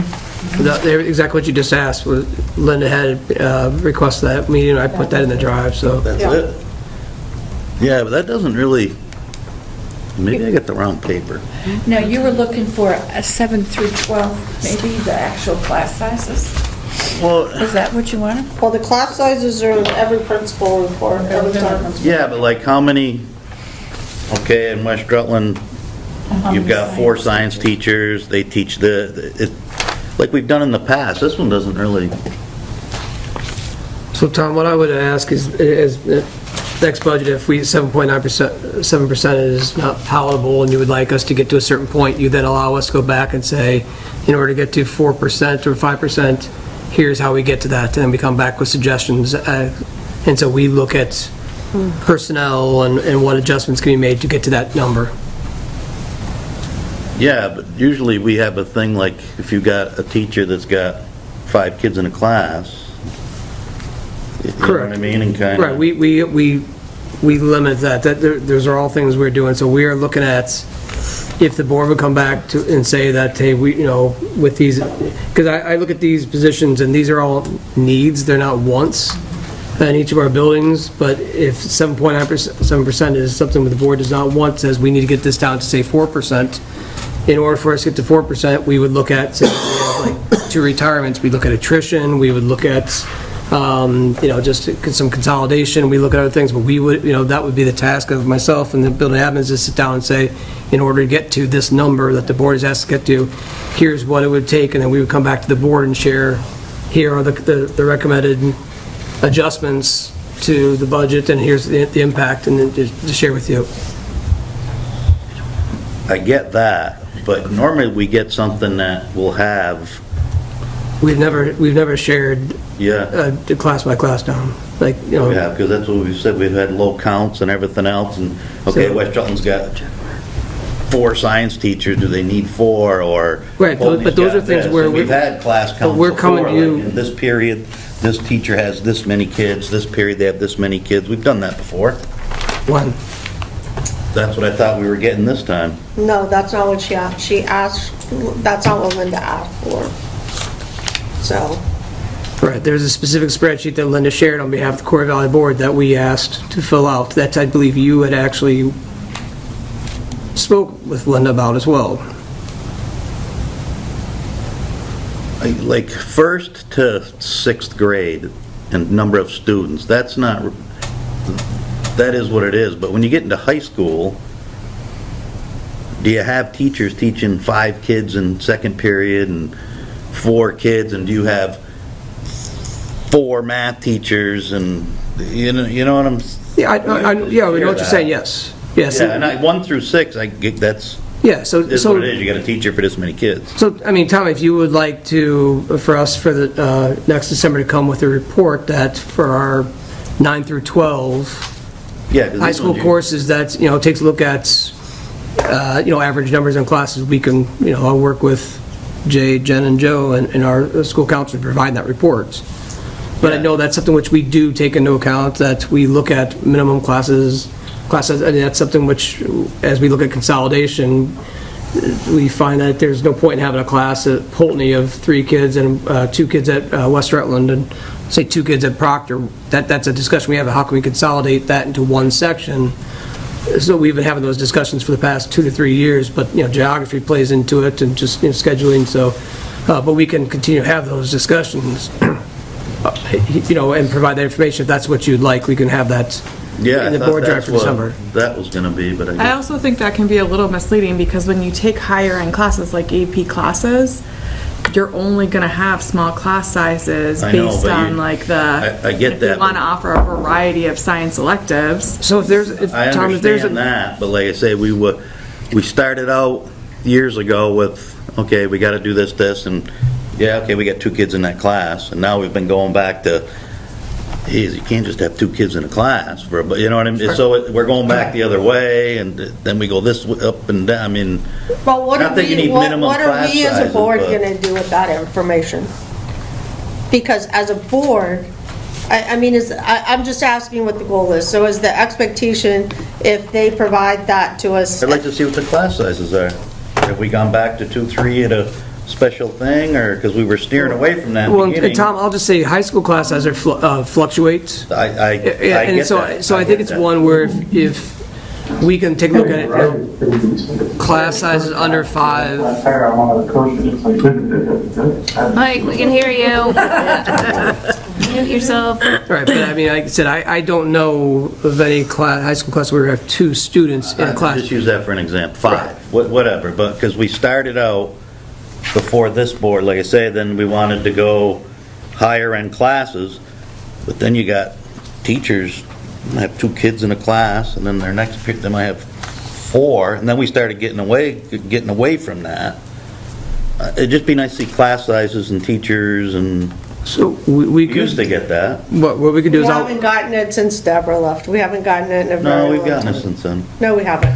And the other people. You're right, we've gotten it since then, but, I'm not, I mean, this, like I say, pre-K through 6, it is what it is. You got 2 teachers, 1 teacher, this many kids. I mean, it's their kids, but you've got, maybe I'm not explaining it right. but- Well, I mean, I guess the point is, if we see those data, are we then going to say, well, they shouldn't have that class, us, the board, or let's fire that teacher because we don't need them? About firing a teacher. Right. Well, but I'm. Nobody said that. No, but I'm trying to understand, I mean, I think What like the this is question. goal of the data What is. we would do that information versus what the administration You got a would do. 7.9% budget and somebody wants to hire somebody, you can say, hey, well, this guy or girl can teach half-time over here and we don't have to hire this guy or girl. And that would save on the 7.9. right, but those saying are, about firing a but Tom, but those We're are not decisions that, and I understand that, but those are decisions that myself and the admin make, not the board. That's It'd be just, nice to have that information, no? Or we don't get that information. they have, I mean, You can what is the share, I mean, question? Like, we'll do share we it if you have don't- classes at the high school level that have only 5 students in it? That's why I'm asking. But they're all here, So- that's what I'm saying. So we will provide a breakdown of classes and with numbers for you. Yeah, And that's, then, I mean, right, that's fine, that's, that- so. But like I said, at the end of the day, that really is, that really is not a decision of the board, that's a decision for the admin in terms of how we do this. Information's okay, right? I didn't say you couldn't have the information, but what you do with the information, but that goes back to what I was saying, is if it's 7.97%, if that is a non-palatable number for the board, and you say we want to get this to, say, 4.5%, then you charge myself and the admin with, how do we get that number down? And then we bring back and say, in order to get to 4.5%, here are the recommended cuts or reductions. Sure, but And so, but in doing that, like I said, we will, be looking at cutting staff or through attrition, not adding, that's how cuts are made, particularly when 80% of our budget is staff oriented. Yep, exactly. So, but that's the question we just asked. Are there any differences that you want when we come back in December? Otherwise, we're putting the budget out till January. So if we're saying here, as we said here tonight, when you know what the numbers are, 7% and 7.97, if people are uncomfortable with those numbers, then there has to be a discussion and a number that people are comfortable with to say to Chris, we're not happy with 7.97, we want it to be 4.8. So to get to 4.8 and come back in December, he's going to work with admin and they're going to come back and say, to get you to 4.8, these are the changes you need to make. So the question is, if 7.97 tonight is uncomfortable, is there a number that the board collectively is comfortable with giving instruction to Chris? Otherwise, we're coming back to this budget in December, and what are we doing? I can't believe anybody's good with 7.9%. I'm not. So what- Everybody knows I was gonna say that. I don't know the number, but you guys don't think that's like crazy? Well, personally, I mean- my personal opinion is. And I'm not saying not do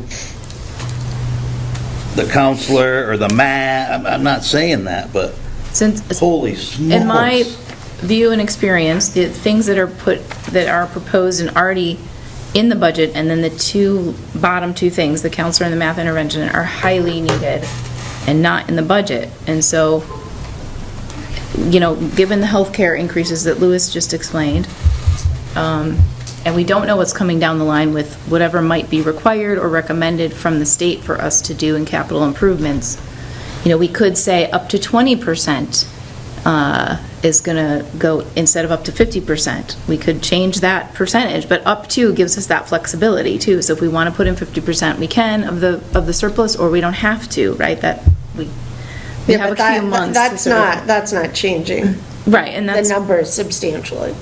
So that's what, I'm not saying one way or the other. Yeah. I'm just saying collectively, if 7.97% is an uncomfortable number in your gut, then we need tonight to give direction to Chris and to Louis to come back with whatever number this board determines. If it's 3.2, 4.8, 5.2, whatever that is. So when we meet in December, you can say, all right, this is how you get here, this is how you get here. Otherwise, when we come back in December, you're coming back to this budget that you know is 7.97%, that you already are saying you're unhappy with. So why would we come back to that without giving them direction? Because you said, is everybody good, ready to move on? So I figure everybody's good with 7.9. And that's fine. God, if people don't speak up, I cannot read everyone's And we used to get minds. budgets in the past, it'd be, okay, this is this budget, this one will be 5%, and this one will be a 3% thing. And we kind of look, and if you're really cutting too much, it's, we can't do that, we'll go up. You know, we used to get it 3%, 5%. So what is a number collectively that people would be happy going into their communities and saying the Quarry Valley budget is up? And maybe this is a executive session discussion because the number could be reflective of, but we're not talking about what that could be. So what is the number? Can I just ask a question? So the healthcare went up 16%. 16.4. 16.4%. So how did that impact? Approximately 2%. So that's 2% already. So say we went with 5%, okay. That means 2% of the 5% would be the Healthcare. 16.4%. Okay, Right. so we have to look at it like that, okay? So yes, I don't approve of 7.9%, but there's so much of our budget that we have no control over. So what else of the 7.9% do we not have control over to get it, if we wanted to get it to 5%? Contractual wages. Okay, so tell me about the percentage there. Teachers' contractual wages are increasing by 4.5%, and that makes up about 80% of our budget.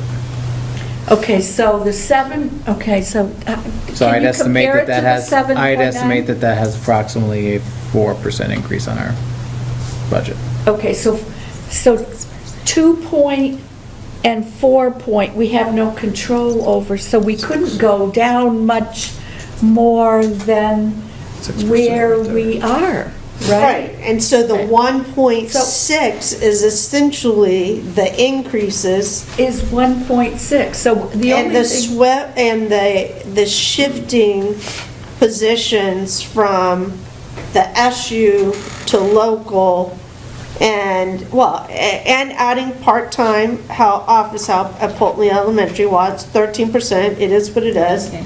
And,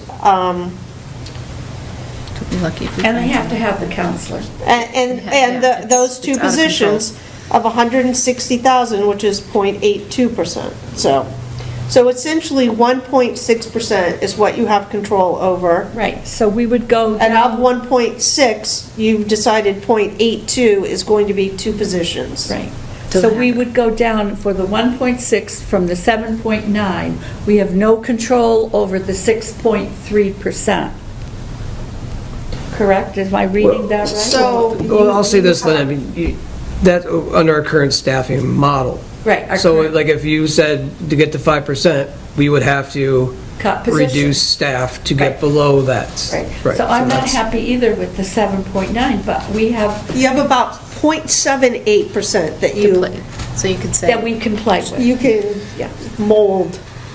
And also, these two positions, right, Louis, that you estimated at 80K, maybe one of them might be 60K, depending on the experience or what, I don't know. Right. Or the insurance. And the Yeah, we insurance that wouldn't they choose. know That's a that, guess. yeah. Right. That's a guess.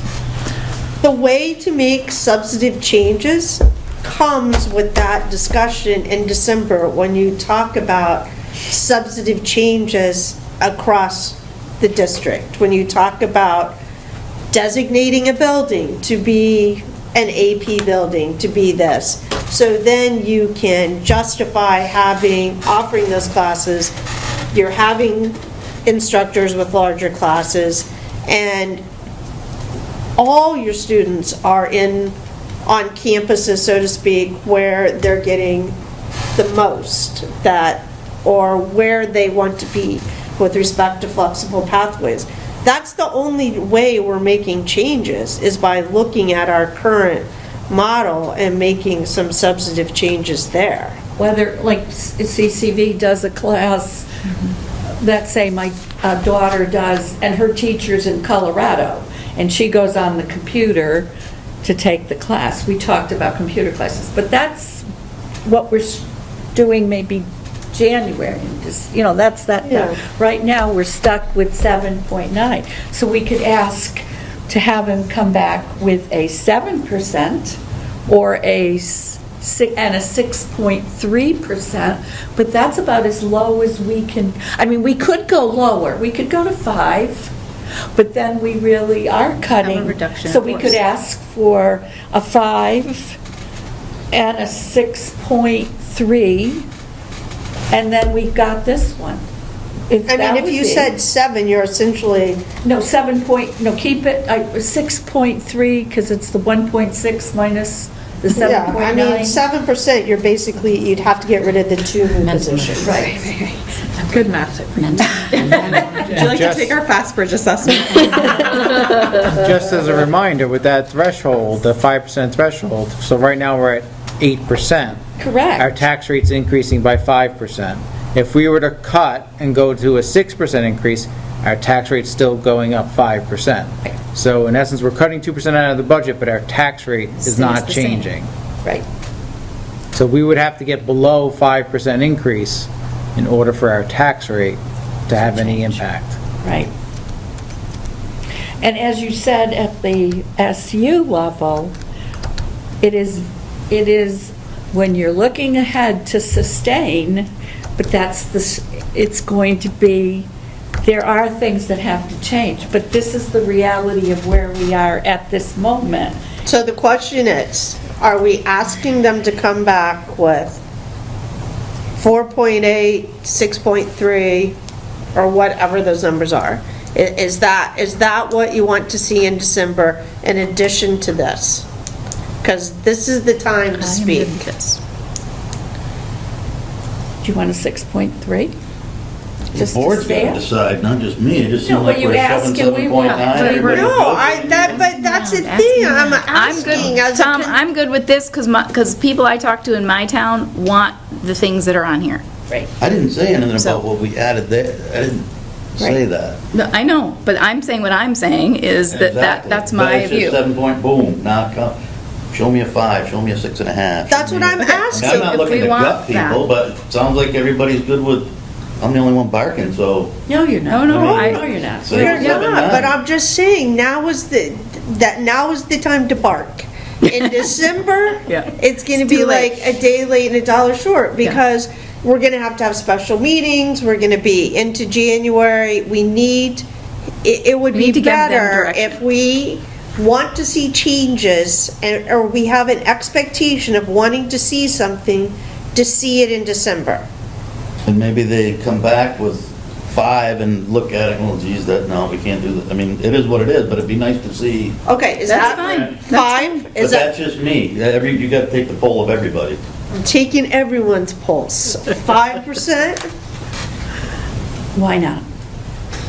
Let's do a 5 and a 6.3. How's that?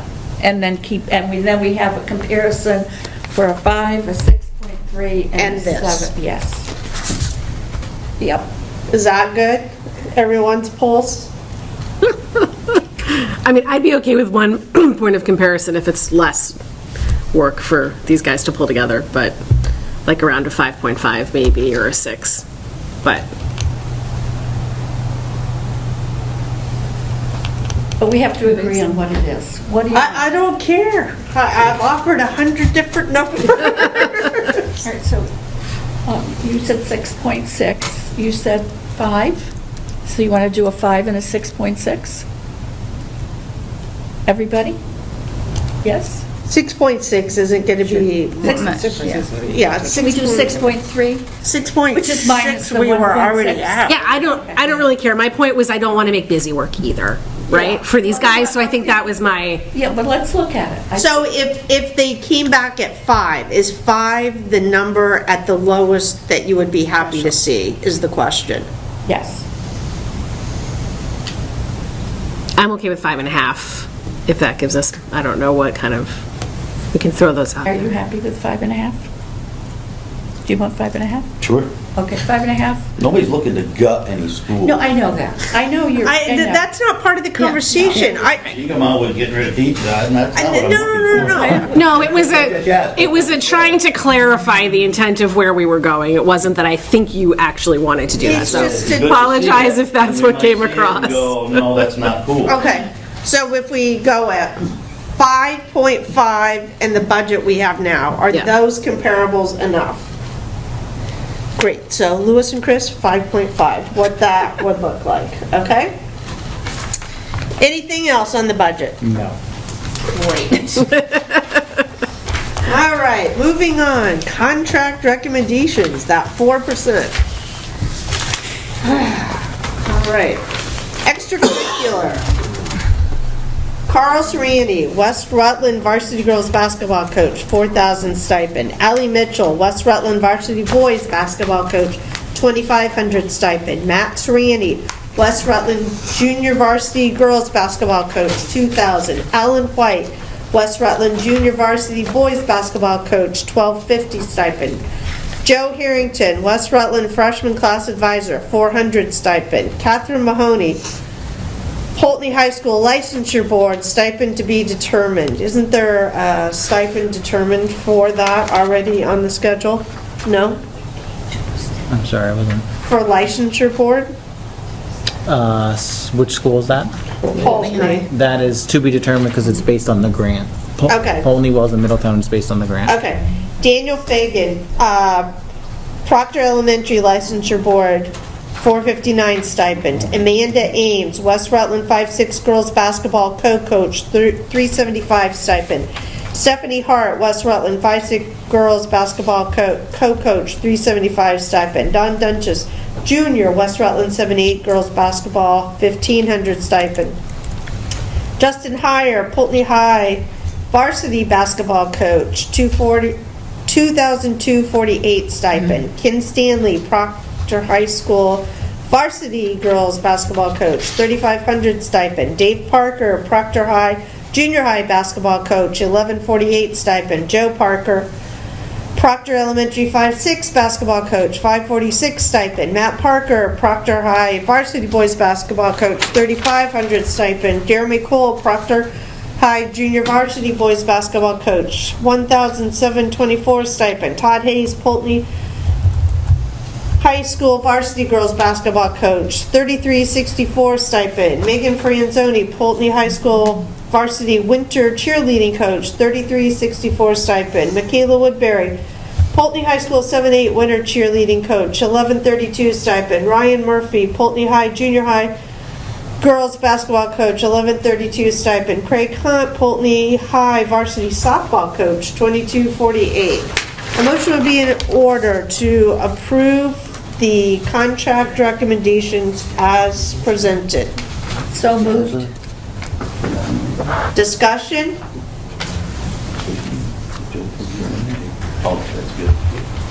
Discussion?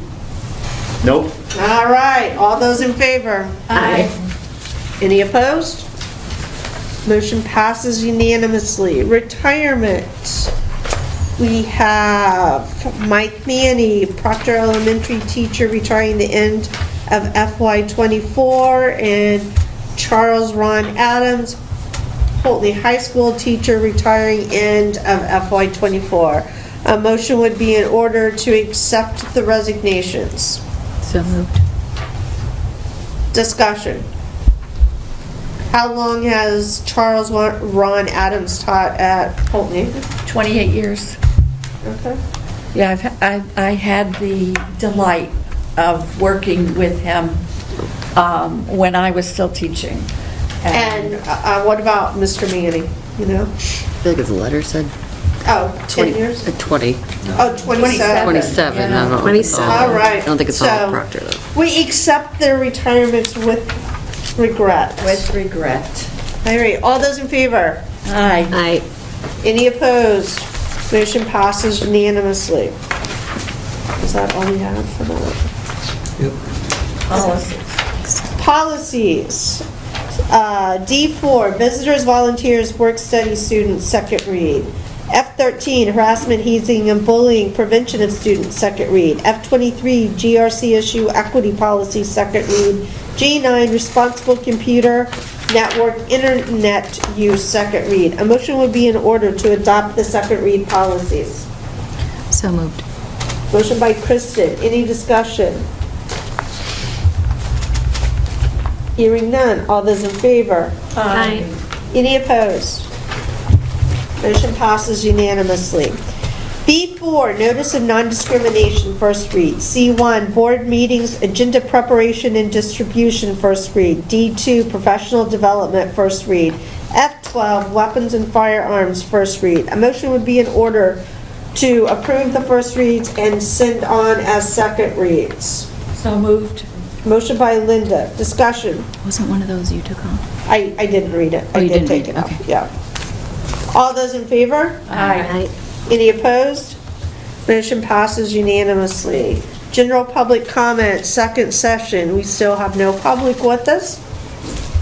The next meeting will be here December 14th. And we have an executive session for personnel superintendent evaluation. So a motion would be in order to move into executive session at 8:50, so we can get cleaned up and So moved. discussion. Hearing none. All those in favor? Aye. Any opposed? Motion passes unanimously. Thank you all very much. Thank you.